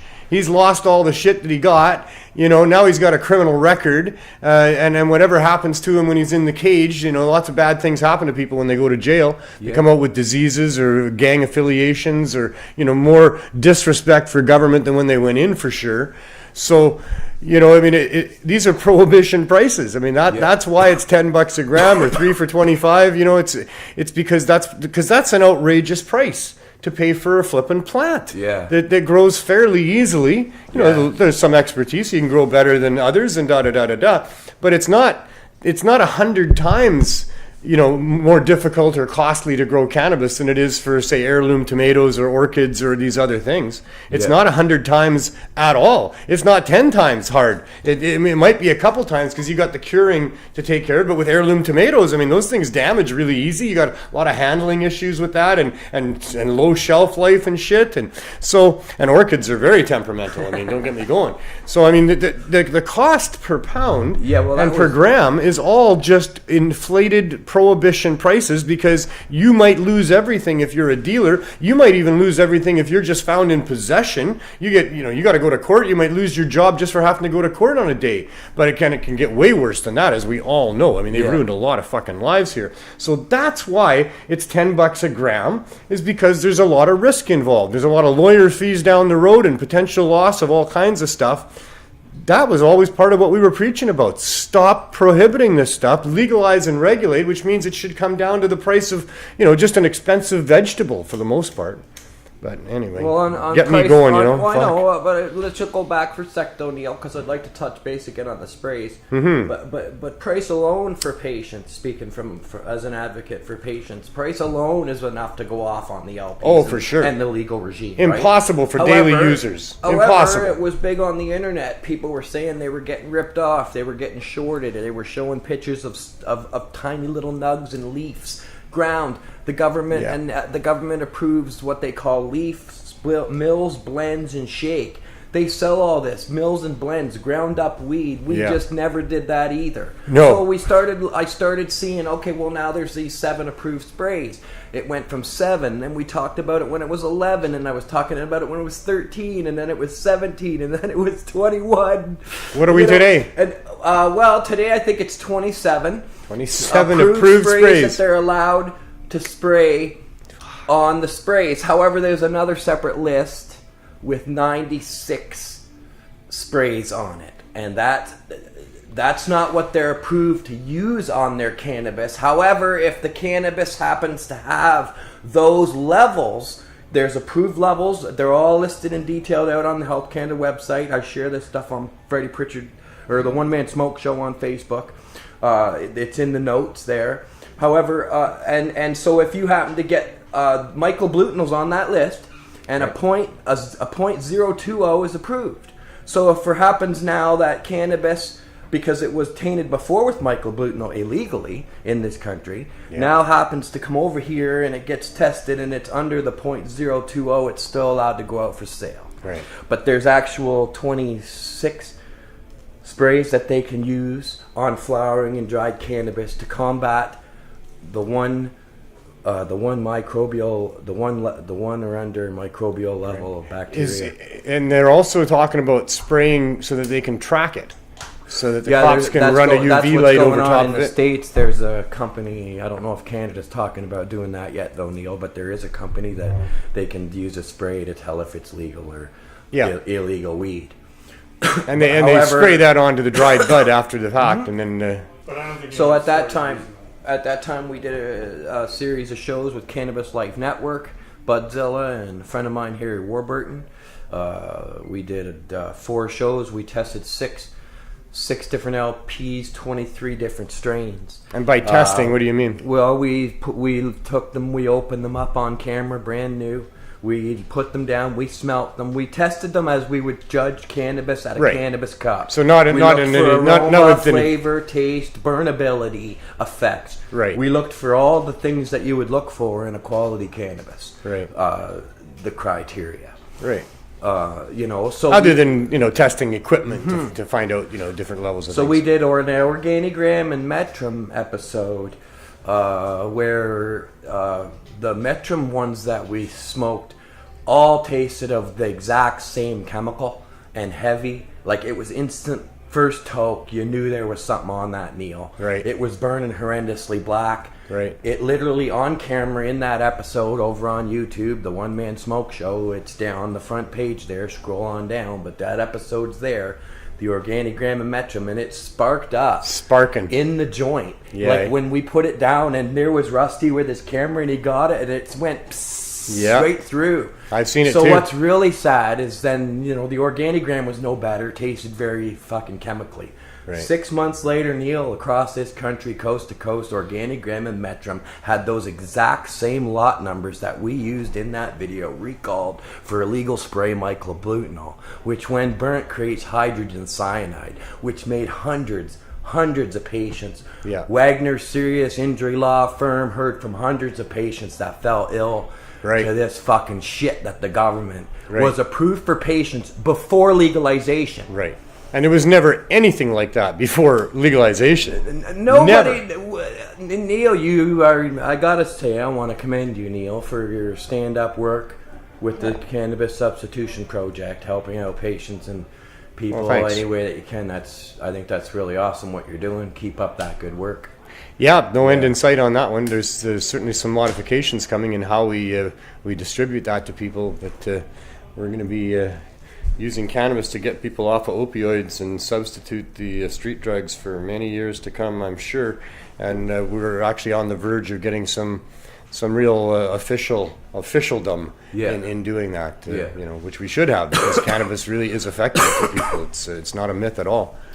So in those episodes, though, another noteworthy thing to say was we were testing as well, Neil, on top of the criteria that you would for quality cannabis. We were also testing for CBD and THC levels. Content. Right. And immediately what struck us was when Tilray had a rock star at the time offered to patients saying 30.9% THC. Bells went off in my head. I was like, yeah, really? What does that mean? Yeah, right. And then Aurora at the time had a strain called Baker touting 24.3% CBD. And I'm like, well, that's ringing some bells too, right? Yeah. So the Tilray Rockstar 30.9 or whatever THC came back 18. And as well, the Baker came back 10. Right. From a 23. From 23 to 10. Yeah. So 18's still not too bad. But, patients were being lied to. Yeah. Patients were being ripped off for price. Patients were being ripped off for selection, because when you went on every LP menu today, go on any large producer menu, they'll have one good high THC sativa, indica, and hybrid, and then it's just downhill there. Right. I mean, there's stuff on there, Bodie McBoatface, I've made a lot of fun of. That's the name of a strain. It's the name of a strain. 5.6% THC. Oh I my can God. see you lining up for that flower. How much they want per gram of that? Long. I think it's like $9 or $8 a gram. Bodie McBoatface. Yeah, they just, So I had a lot of fun exploiting the large producers for what they were, and sure enough. And patients have mostly been ripped off with respect to access. Well, that was what it was. We used to have a whole bunch of dispensaries that were really serving the needs of a lot of people. All these dispensaries had thousands. Right guy about dispensaries. I know. Shared that link with you over there, Neil. How many? Neil too. How many are we up to now? Well, it's been a sort of a lull off. But I'll tell you, it breaks my heart. They just closed 3 more in St. John's, but they just closed them with threats. Threats. Yeah, because now under the Cannabis Act, they have powers. There's 6 new laws in there that gives them powers to go after the landlords for anybody knowingly renting to an illegal business. They can basically have their place seized Yeah. You know what I mean? And they've been And using huge that fines, like yeah. $100,000. And in some jurisdictions, it's $5 million if you set up a dispensary. Tactic from coast to coast now, Neil, and they've been using it heavily in Toronto. Yeah. Sort of thing.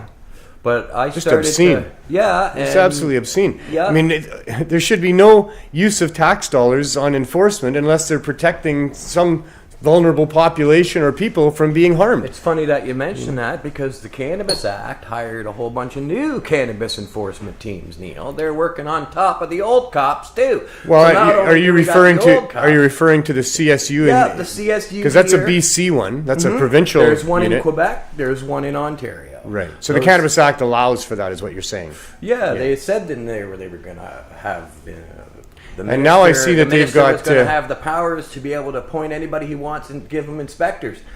There's a whole section in the Cannabis Act, inspections and inspectors, and it's huge. It gives them powers to, like, if that CSU officer he's just a safety unit. Yeah. If he's standing outside and believes that there's 10 pounds or 5 pounds or a quarter pound or there's any illegal weed in here, he's allowed to come in and he can seize it. Without a warrant. Without a warrant, That's Neil. right. That is Yeah. correct. Yeah. Yeah. And I then know.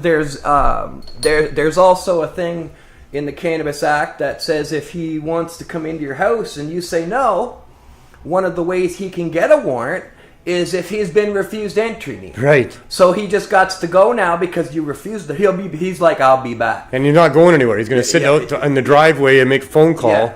and make sure you don't go. Yeah, I But know. we had enough wasted police resources, enough wasted taxpayers' dollars on the bullshit before when it was in the Controlled Substances and Drug Act. Here we got a Cannabis Act. We keep all that shit and bring it over to this Cannabis Act, but we also hire more cops, which is equal to more wasted taxpayers' dollars. And more good reasons for us to hate the shove- cops. Yeah. You know? The regular taxpayer, that's what I'm trying to hit, but I can't. The regular taxpayer who doesn't even consume cannabis should be fucking losing it. Yeah, they should. They spend couple billion a year on cannabis enforcement before. Yeah. Now now they ramped it up even more. Well, now they've got it so they can do mandatory breath samples. Yep, they don't even need to, they can just come up and say, Neil. Yeah. And I'll tell you, with a criminal record like I got for cannabis, I've got trafficking, I've got cultivation, I've got importing.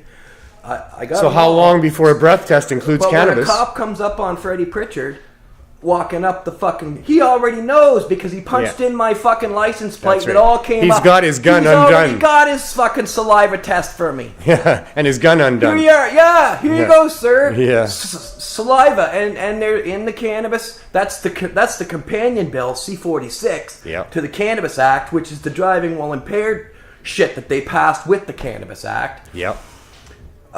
Gives them the power.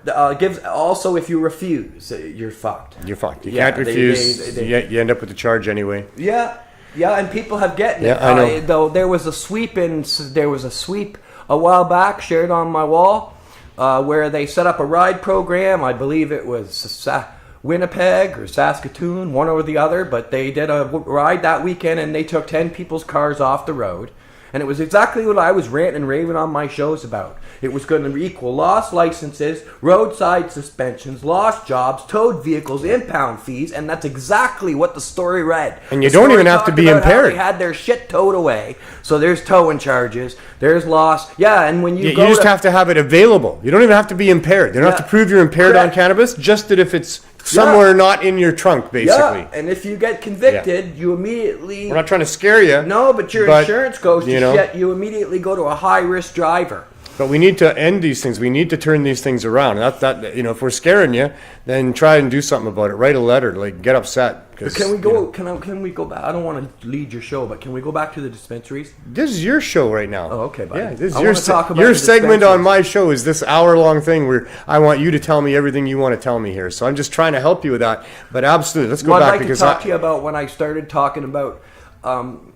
So I was.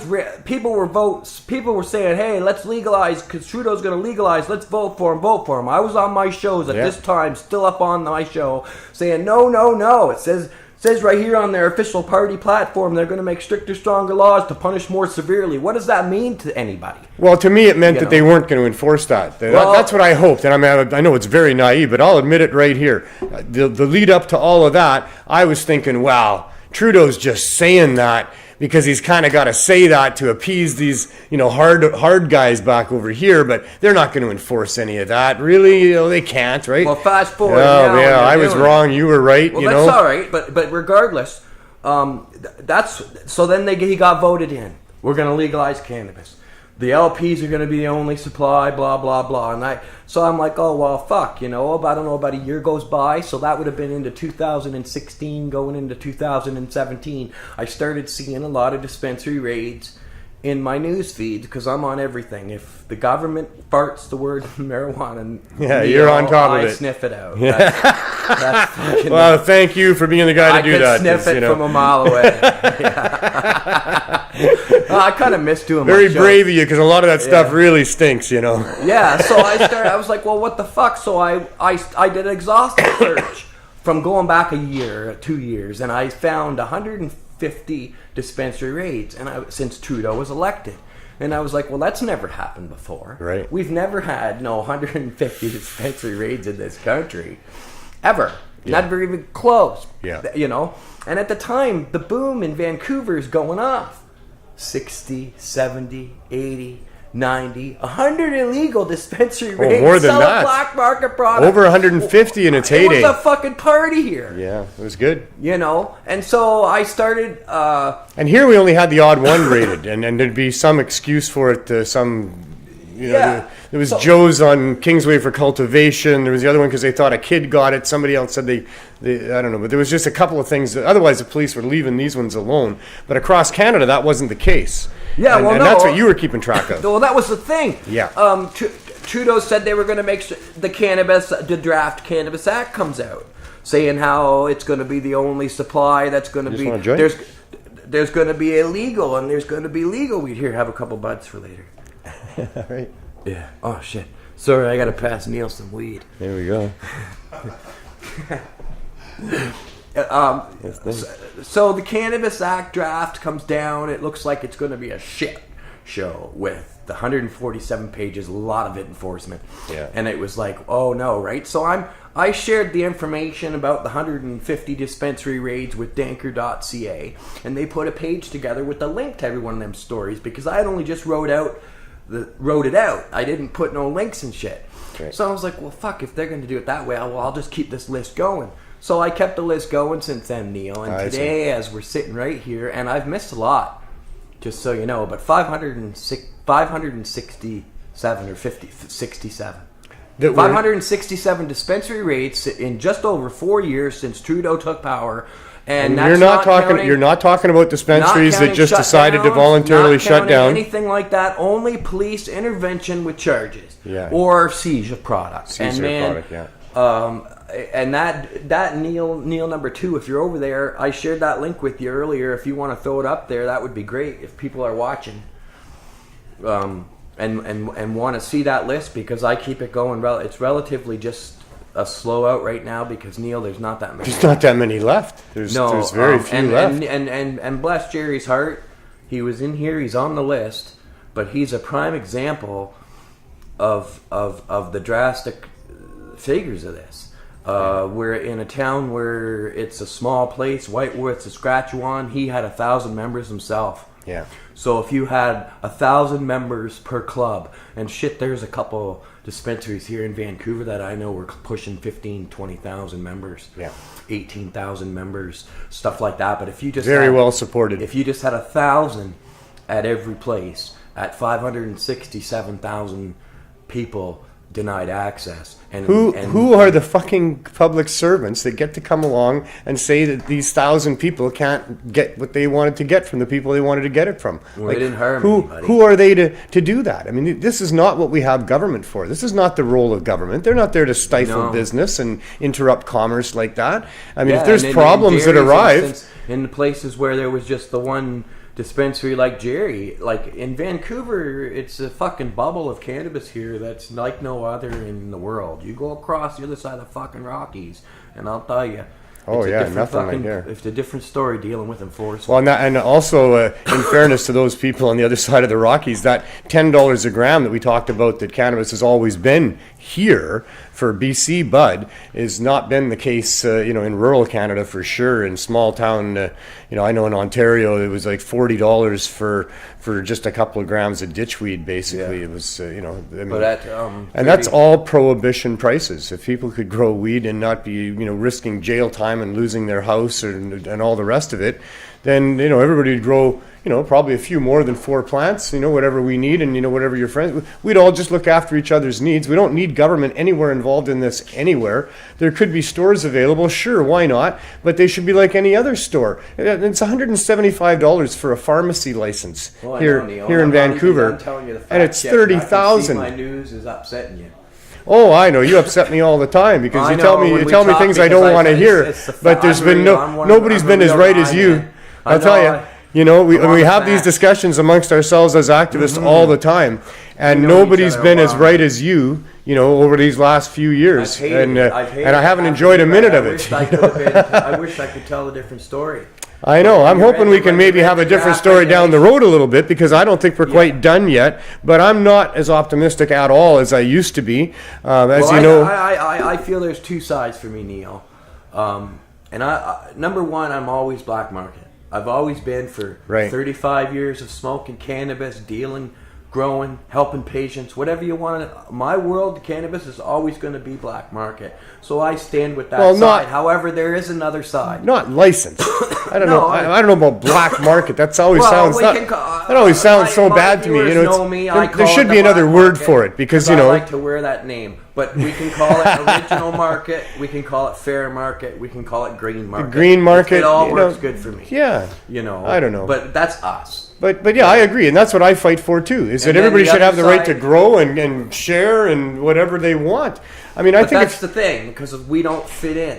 Like if the legal weed was any good, it would be in my bag. This is not legal packaging, Neil. As you can see. well, you can grow And 4 plants. it's not sprayed. It's not irradiated. It's Yeah. fresh. It's got smell. It's a great bag. It's my daily bud. Thank to be goodness we honest, can grow 4 it's plants, been eh, over- Freddie? Thank goodness we can Don't grow. get me on 4 plants yet, but because that's a whole kit in its own caboodle. Wow. But the other thing is, Neil, is if it was really good weed, you'd be smoking it right now. Yeah. So would Glenn and Neil number 2 and me. Well, it would have to and be Jerry. priced accordingly, well, too. that's what I mean. If it Yeah. was dank weed for $150 an ounce, would you Oh. buy it? No, Well, I'm just gotta saying. be much less than Well, that. it's the start.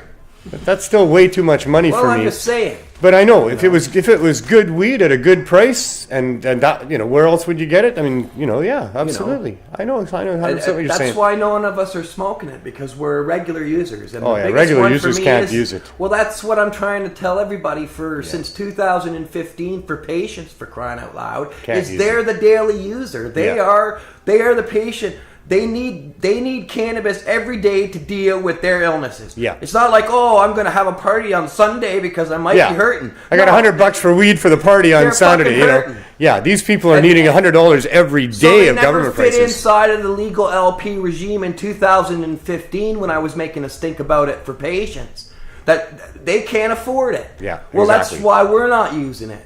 Because Well, you got and to go in and spend $15 to $20 a gram, and you got to pay gram price straight up, and you're a regular user, a patient. That's not working for anybody. Well, that's what I mean. No. So they cater to the casual user, Yep. to the person who's smoking on the weekend, and that 1 or 2 joints is going to do them, and they're And good. what they're not catering to is the Is daily user, which is and the the patient medical first, user. and The then medical then user. the recreational market. So it's profit over people, but even worse But than that, after it was even worse than that, it's profits over patients. It's profit it was over profits patients. over people. Yeah, They fuck that's the what I'm saying. patients first in this country. Yeah. And Canada needs to get the fuck out of weed. They've been Yeah, involved exactly. in it for 19 years, Neil, and they have fucked it step Yep. by step from Flin Flon, Manitoba, and the know. underground mines that they grew, how they screwed patients then. I agree. I They was shouldn't in be the allowed to be paper- involved anymore. Yeah, I was in the paper in Windsor exposing the gold foil package marijuana that they were screwing patients over for $160 of lumbo, lumbo. for an ounce to my dank buds that I was selling for $5 a gram. Yeah. And I beg to see who. No, they can't. Health They Canada can't needs to get get out of away with it marijuana. for long. I don't think.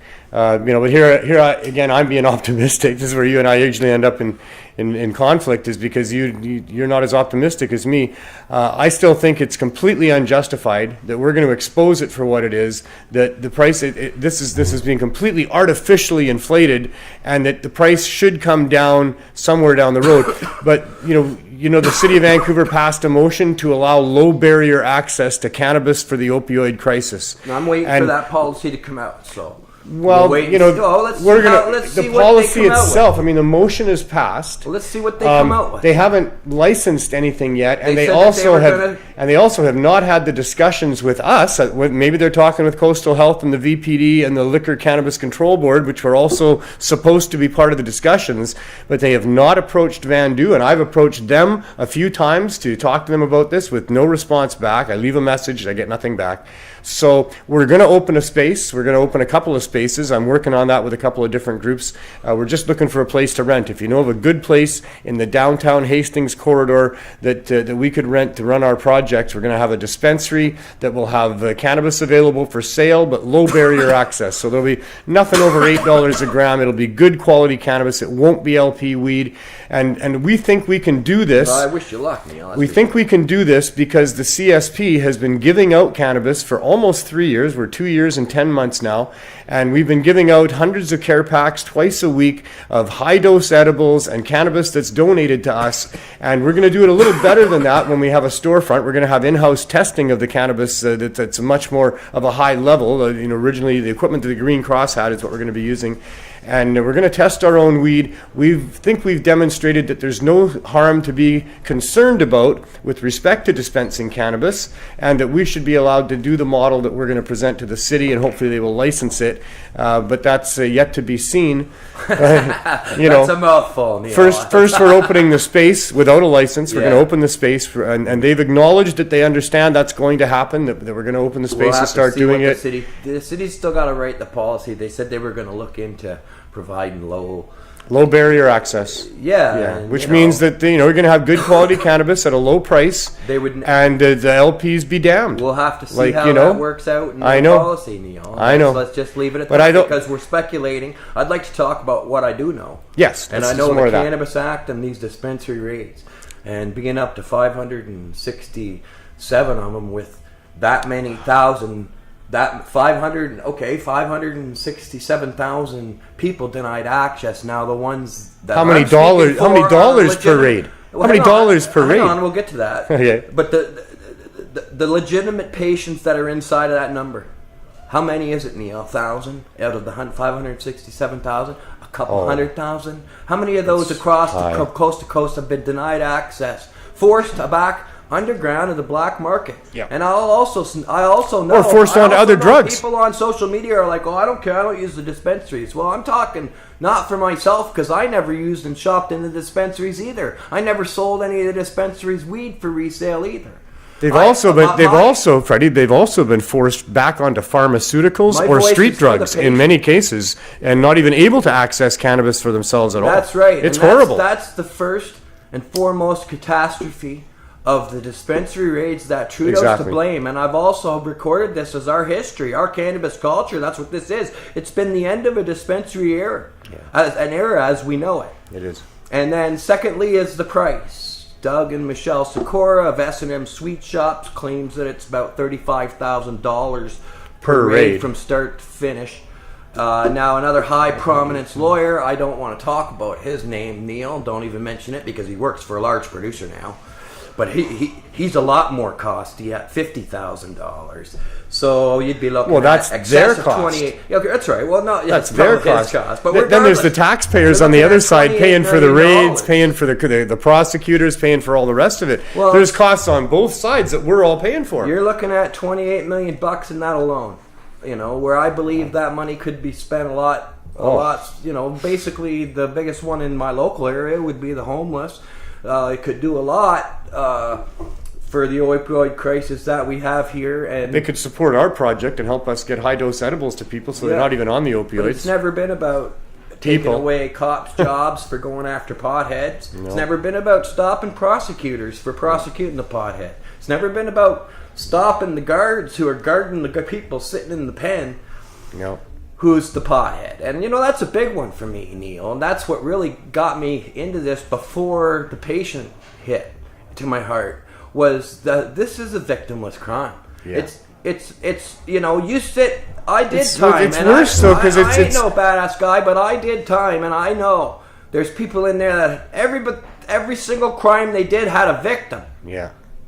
Whether it was beating somebody up, robbing somebody, taking something, but whatever.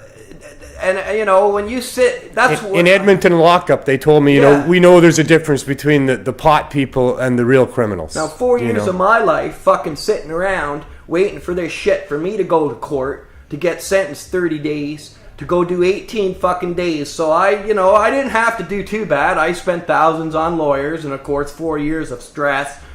My wife being involved. It wasn't a good situation. And I don't wish it on anybody to get busted and arrested and caught up in any of this. But if you're in that situation, you should be in that situation because you hurt somebody. Well, I'm trying to that's the figure only out, reason that's what I was that saying. taxpayers should be putting anything into putting people into cages is if those people hurt somebody repeatedly and they have to spend some time alone for a while because of it. But people that are just disobeying bad government laws about protecting, corporate interests to do with just supplying people with cannabis and other drugs, this is obscene. This is a complete blasphemy, and we're all having our rights severely violated by these things, and people are being harmed. I'm sitting here looking at the cracks I feel on your the pain, wall, Freddie. and I'm trying to figure out what the fuck I did wrong. Well, And you I'm didn't do trying nothing wrong. I'm trying to figure out how I help patients. I know what you're saying. I got rated for growing, and I'm staring at the cracks in the wall doing time, and I'm trying to figure out who I hurt. Yeah, I didn't exactly. beat it down an old lady. Yeah, exactly. Well, I don't understand. You didn't break into somebody's It's always house. been a big deal to freedom fighters. Yeah. That this is no victim, no crime. Exactly. It's at the very core of the fight for freedom is what we're talking about here. But the dispensary raids, Neil, has been something They've that put thousands of people out of work. Yeah. They've crushed hundreds of good people that were risking what they had to try to provide access. And they've spent millions of our precious tax dollars to go ahead with their raids and stuff, all for no good reason other than to protect the interests of now government producers. suppliers. The government and the large producers. And the biggest one is they're all involved in it. There's a giant list, Freddie Pritchard, the One Man Smoke Show on Facebook. In my notes there's also a list come out 3 years ago with all the politicians, the ex-cops, ex-law enforcement. Do you include the pharmaceutical companies in that? All the people that are involved with the large producers, known as my list of conflicts of interest. Yeah, there you go. And it's grown since. Yeah, and it's huge. It's huge. And they all took control. Not only that, they took your taxpayers' dollars to spend more money to get new cops, to enforce their new laws, to still say the biggest one, and that was the biggest one for me in the Cannabis Act. There's going to be illicit cannabis, which is illegal, and there's going to be legal cannabis, which is licit. Illicit and licit. And I know Shoppers Drug Mart just expanded their network of online sales to people, more legal cannabis. Kept you, me, my friends, everybody I know in this cannabis culture, the cookers, the bakers, all the people at 420, the growers, everybody that I know, all of them, you know what I mean? Kept them all illegal. Yeah. We made new laws to go after you harder. We hired more cops to come after us more. Yeah. And we're going to make our supply legal. Yeah. But we're going to spray the shit out of it. We're going to irradiate We don't give a shit about it. We don't give a shit We about it. don't care about giving you good weed. That's right. But we're going to be the ones to sell it to you. If they did care shit about it, we'd all be smoking it today. Yeah, exactly. Yeah. But it's money over people. And I'd be honest with you, Neil, I'm a and they hate connoisseur us. of cannabis. If they had bomb cannabis, I'd be telling you. And a good price. Yeah, for sure.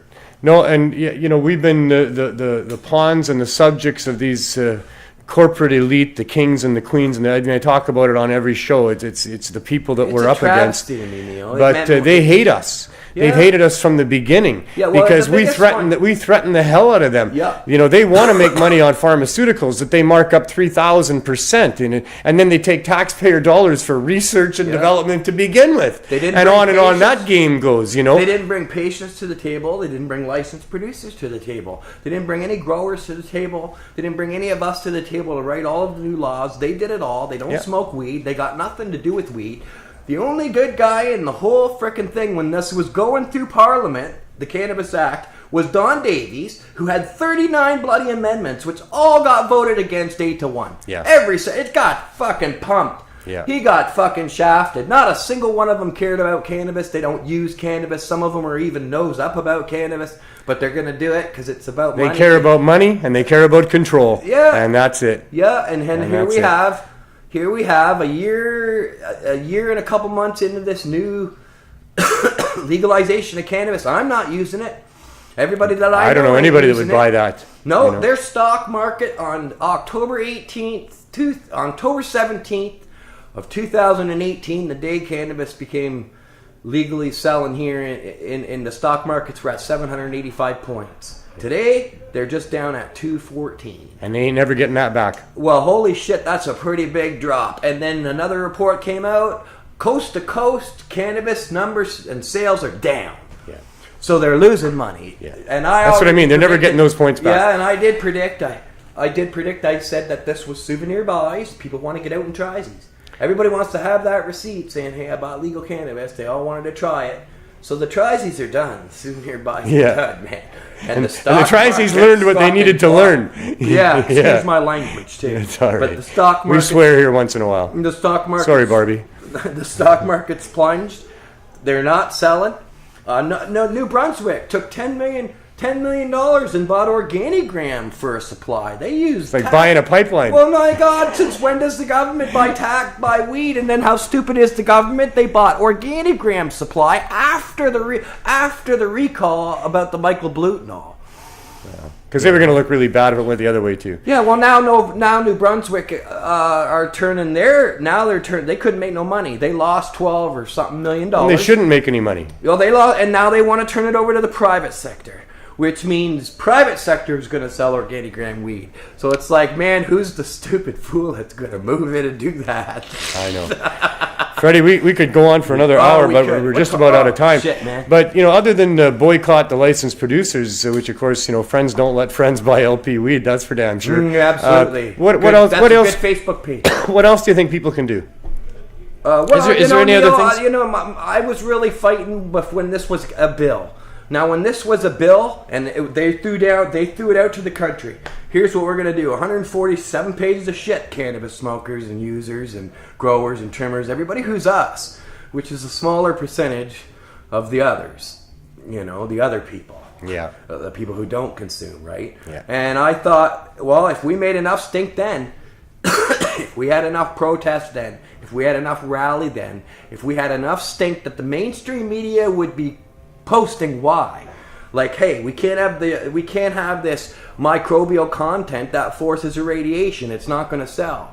You have to include us. You can't have harsher, stricter laws to punish more severely. You can't put people in jail for indictments and summary convictions for indictments up to 14 years. You can't, Neil. Yeah. You wouldn't think you could. This was a good chance. Now it's passed. So what can we do now? Well, this is where keep writing letters, I guess. This is where I'm split, and that's where it is. You know, this prominent lawyer, who I'm not going to say, but works for a large producer now, he claimed me and come at me on a Facebook post a couple years back about, you know, there's a big myth out there that there's no two sides. Well, I beg to differ. There is two sides. There's us and them, Neil.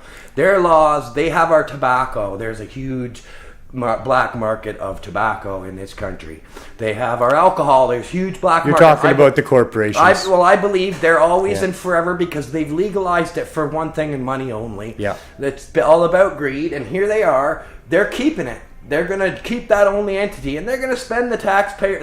If you smoke the legal weed, or you know people that are smoking the legal weed, you better tell them that you're helping put people in prison for pot, because those taxpayers' dollars are directly, as Farnsworth here in BC said, is directly going to the cannabis enforcement of the Cannabis Act. So you'd be directly funding with your purchases of that legal weed. Which you're getting way overpriced, overpackaged, overdried, undercured, sprayed, suspect, probably irradiated weed. So, but to answer your question, Neil, about what we can do now, and that's what's kicked my ass. I stopped doing live shows about 6 months ago. I am thinking about coming out and doing a few more, just not on a weekly basis. But you don't have something, a solution to any great degree. I'm for protest. And I'm for protests on a mass, coast-to-coast, civil, unified, one-voice movement to stop the prison for pot, the clogged courts, the wasting the taxpayers' dollars, like all the things that we sit here and talk, and that I've been, and the backbone that you are as a cannabis activist, as we all are. We all believe in those things. Yeah, we do. The Cannabis Act made all that worse. We do all of that because that's one of the things we can do. You know, it's arrange for rallies and protests and make signs. Well, that's and just shit. what I'm saying. And we do other things as well. You know, we write letters to the different politicians. We go and meet them in their offices and try to meet them where they are, and lots of other things that we do as well. I don't think this is over. I really think our biggest. I really can't believe was when it wasn't a bill, or when it wasn't law. I get that. Still a bill. There's been other lost opportunities too. They come and go, and there's not much you can do about the lost opportunities.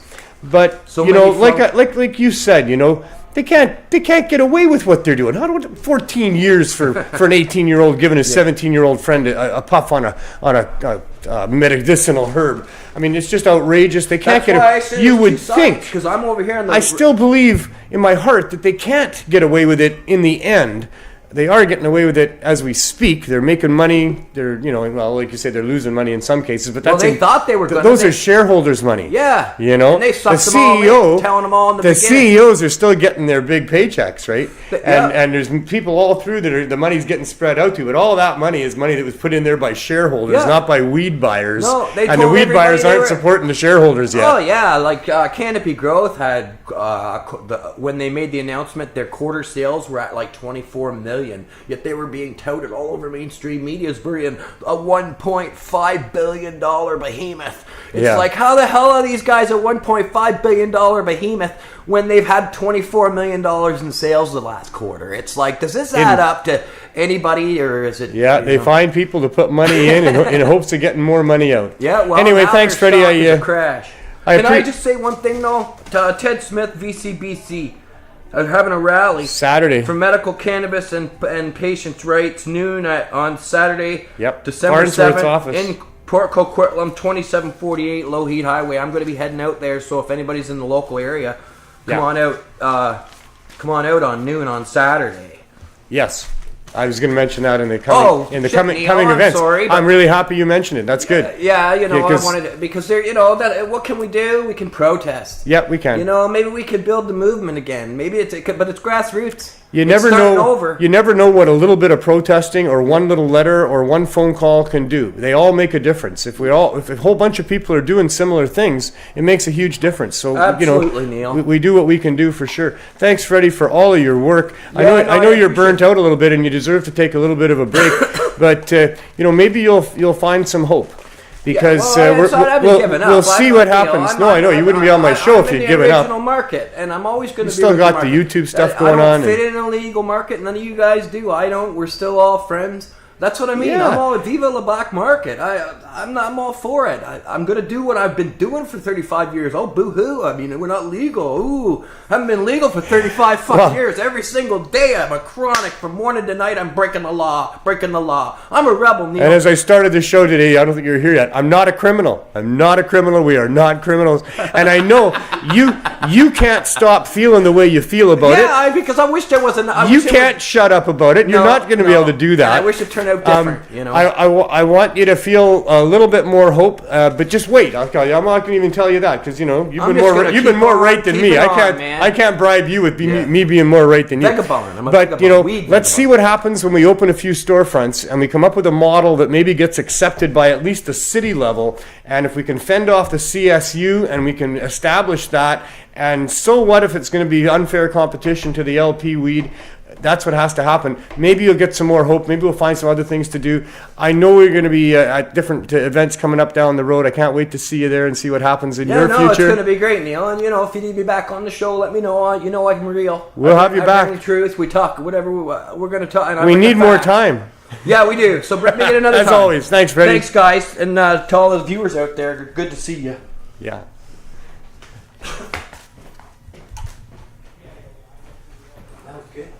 And here we're putting up our sign so everybody can read it.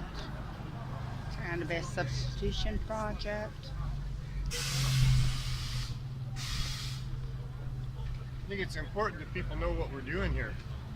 The reason all these people are lined up is to get high-dose cannabis edibles to keep them off of opioids and to help them in their life. And the government doesn't support us in what we're doing here. We're concerned about them not allowing us to do what we're doing here. So I think it's important that we show people that this is what this lineup is for. These are all the people that are being helped, and that we're not just in the background and in the shadows doing what we're doing. That we're actually right out there where people can know.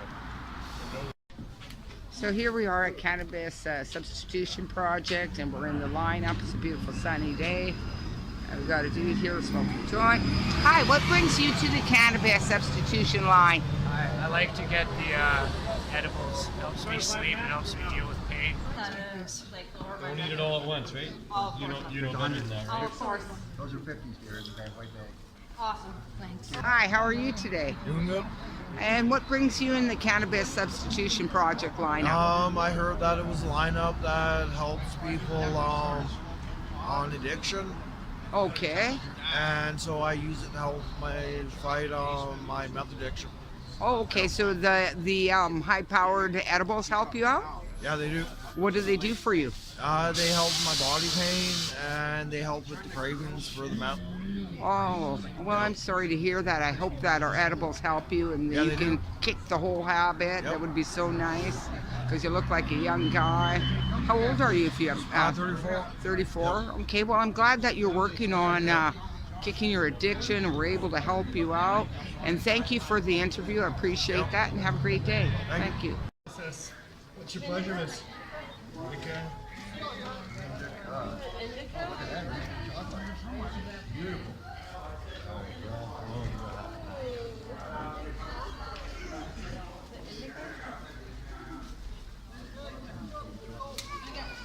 Hi, what brings you into our Cannabis Substitution Project? Well, I don't like standing in the line because it's cold, but I come here for the edibles and the weed, and it's nice actually. And how does the edibles help you out? Oh, the edibles really help me out. They help me with my arthritis and that.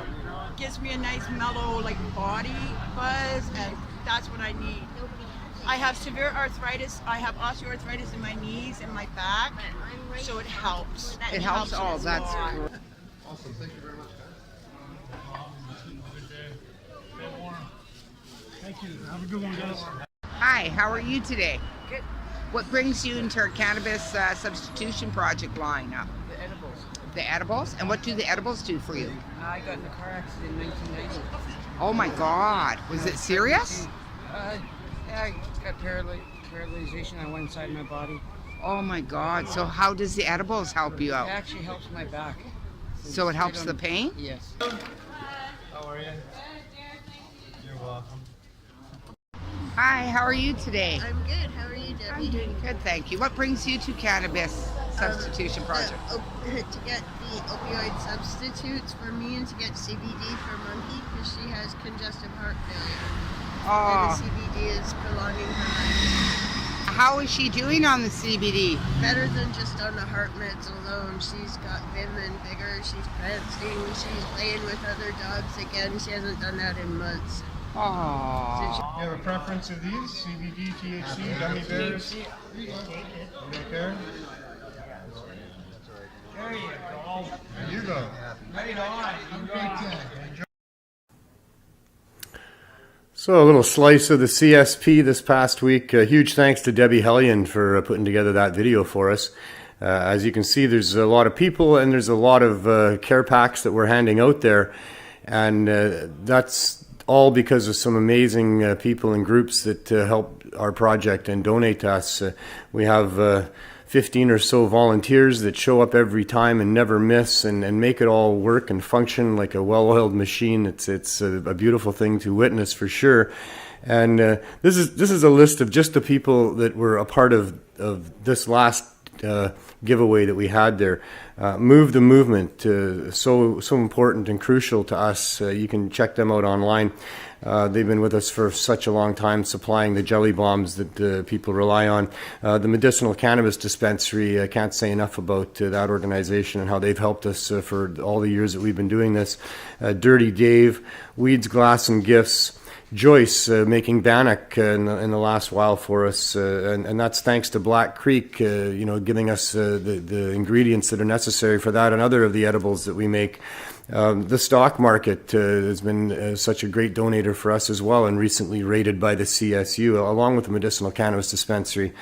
Michael the Cookie Monster, still with his wholesome cookies since the beginning. John Murray, who's really taken our project under his wing and shows up with real good, healthy food for people that's infused with cannabis. And so happy to have John helping us. Joe Pepper, I can't say enough about Joe with her brownies every single time. The 710 Studios had supplied us rolling papers for the last quite a while now, which is very important because we roll about 400 joints every time that we're there. And a big shout out to the Holy Rollers for helping us do that as well. Somewhere in Netherlands and also our anonymous gummy maker. All those people helped with the donations just in this last week, and we couldn't do what we do without them. So thanks to everybody that helps make that project work. Hopefully that project can help get medical cannabis dispensaries back into communities to offset not just the opioid crisis, but the need for people that are sick and in pain that need access to medical cannabis, not what the government has for people. And as far as coming events go, there's really only one that other than 420 happening next year in April, but the protest that's happening at Mike Farnsworth office. This is about the raid for the Victoria Buyers Club by the CSU recently, and there's ongoing mostly Saturday protests happening at Minister's office, and this is our opportunity here in the Lower Mainland to get involved and support these dispensaries and to make a statement to the Minister about how we feel about what's going on with the corruption in our government that's leading to our tax dollars being abused and misused, and supporting an enforcement unit that's doing nothing but blocking access to sick people to what is a healing medicinal herb, and protecting only those interests, financial interests of the non-medical licensed producers and Trudeau's dealers and this corrupt government monopoly that's been put in place here. So that's at noon at 2748 Lougheed Highway in Coquitlam. That's Mike Farnsworth office, 2748 Lougheed Highway in Coquitlam, this coming Saturday. So that's it for the show today. And I want to thank Cannabis Culture for giving me the space to operate in, to my producer and Neil for making the show work, to be in the that hidden force that holds it all together on the quantum level there, to Glenn from CannaMatch.ca, from Jerry Martin, who joined us for the Martin Medical moment, and especially to my main guest for coming on. Freddie Pritchard has been doing such fine work in exposing the real agenda that has been put in place here with so-called legalization, and he's seen it from the beginning, and he's been ringing the bell. Not enough people have heard him, but he was here today to explain some of that to us and to shed more light on the corrupt government system that they've moved in here. So thanks to Freddie for coming on the show. Coming up on Pot TV on Friday, we have Jeremiah Vandermeer with Cannabis Culture News Live and his range of co-hosts. I was a co-host on his show last Friday. I think there was 5 of us there, and he has a great show. We cover a lot of different topics, and he has a lot of fun. Boss Lissa has High Noon on Saturdays. Over 100 shows now. That's probably a lot of fun, I would imagine, as well. I haven't been in for one of her shows since the early days. Maybe when she was about a dozen shows, I dropped by briefly. But check her show out on Saturday. On Monday, it's the 420 Lifestyle Show with Carly Marley and BC Bud Gal. The most fun you can have finding out about all things cannabis with Carly Marley. And I'll be back next Tuesday for another episode of THC, Truth, Hope, and Change. I hope we managed to get a bunch of all of that for you in the last couple of hours. Thank you for joining us and watching the show. Go about changing the world as best you can, and while you're doing it, just have as much fun as you can. Thank you.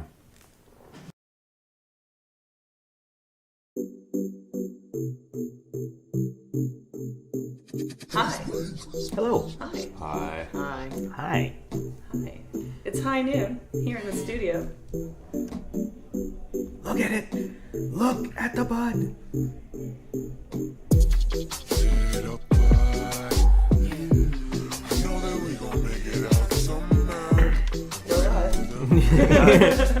Right there. And it was just like so many people, and I was like, "Whoa, this is amazing!" I was like, "I have to cross it."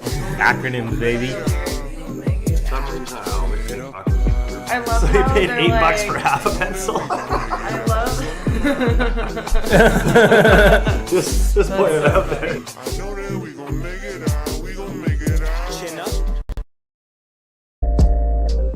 Hi there, welcome to the 420 Lifestyle Show. I'm Carly Marley. She's taking a dab. Thanks. We can play the Sick Moose video. Oh yes, Sick Moose video. Let's play the Sick Moose video.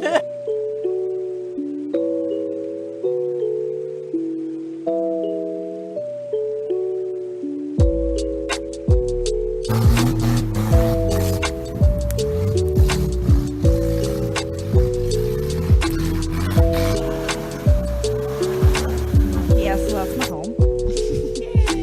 That's like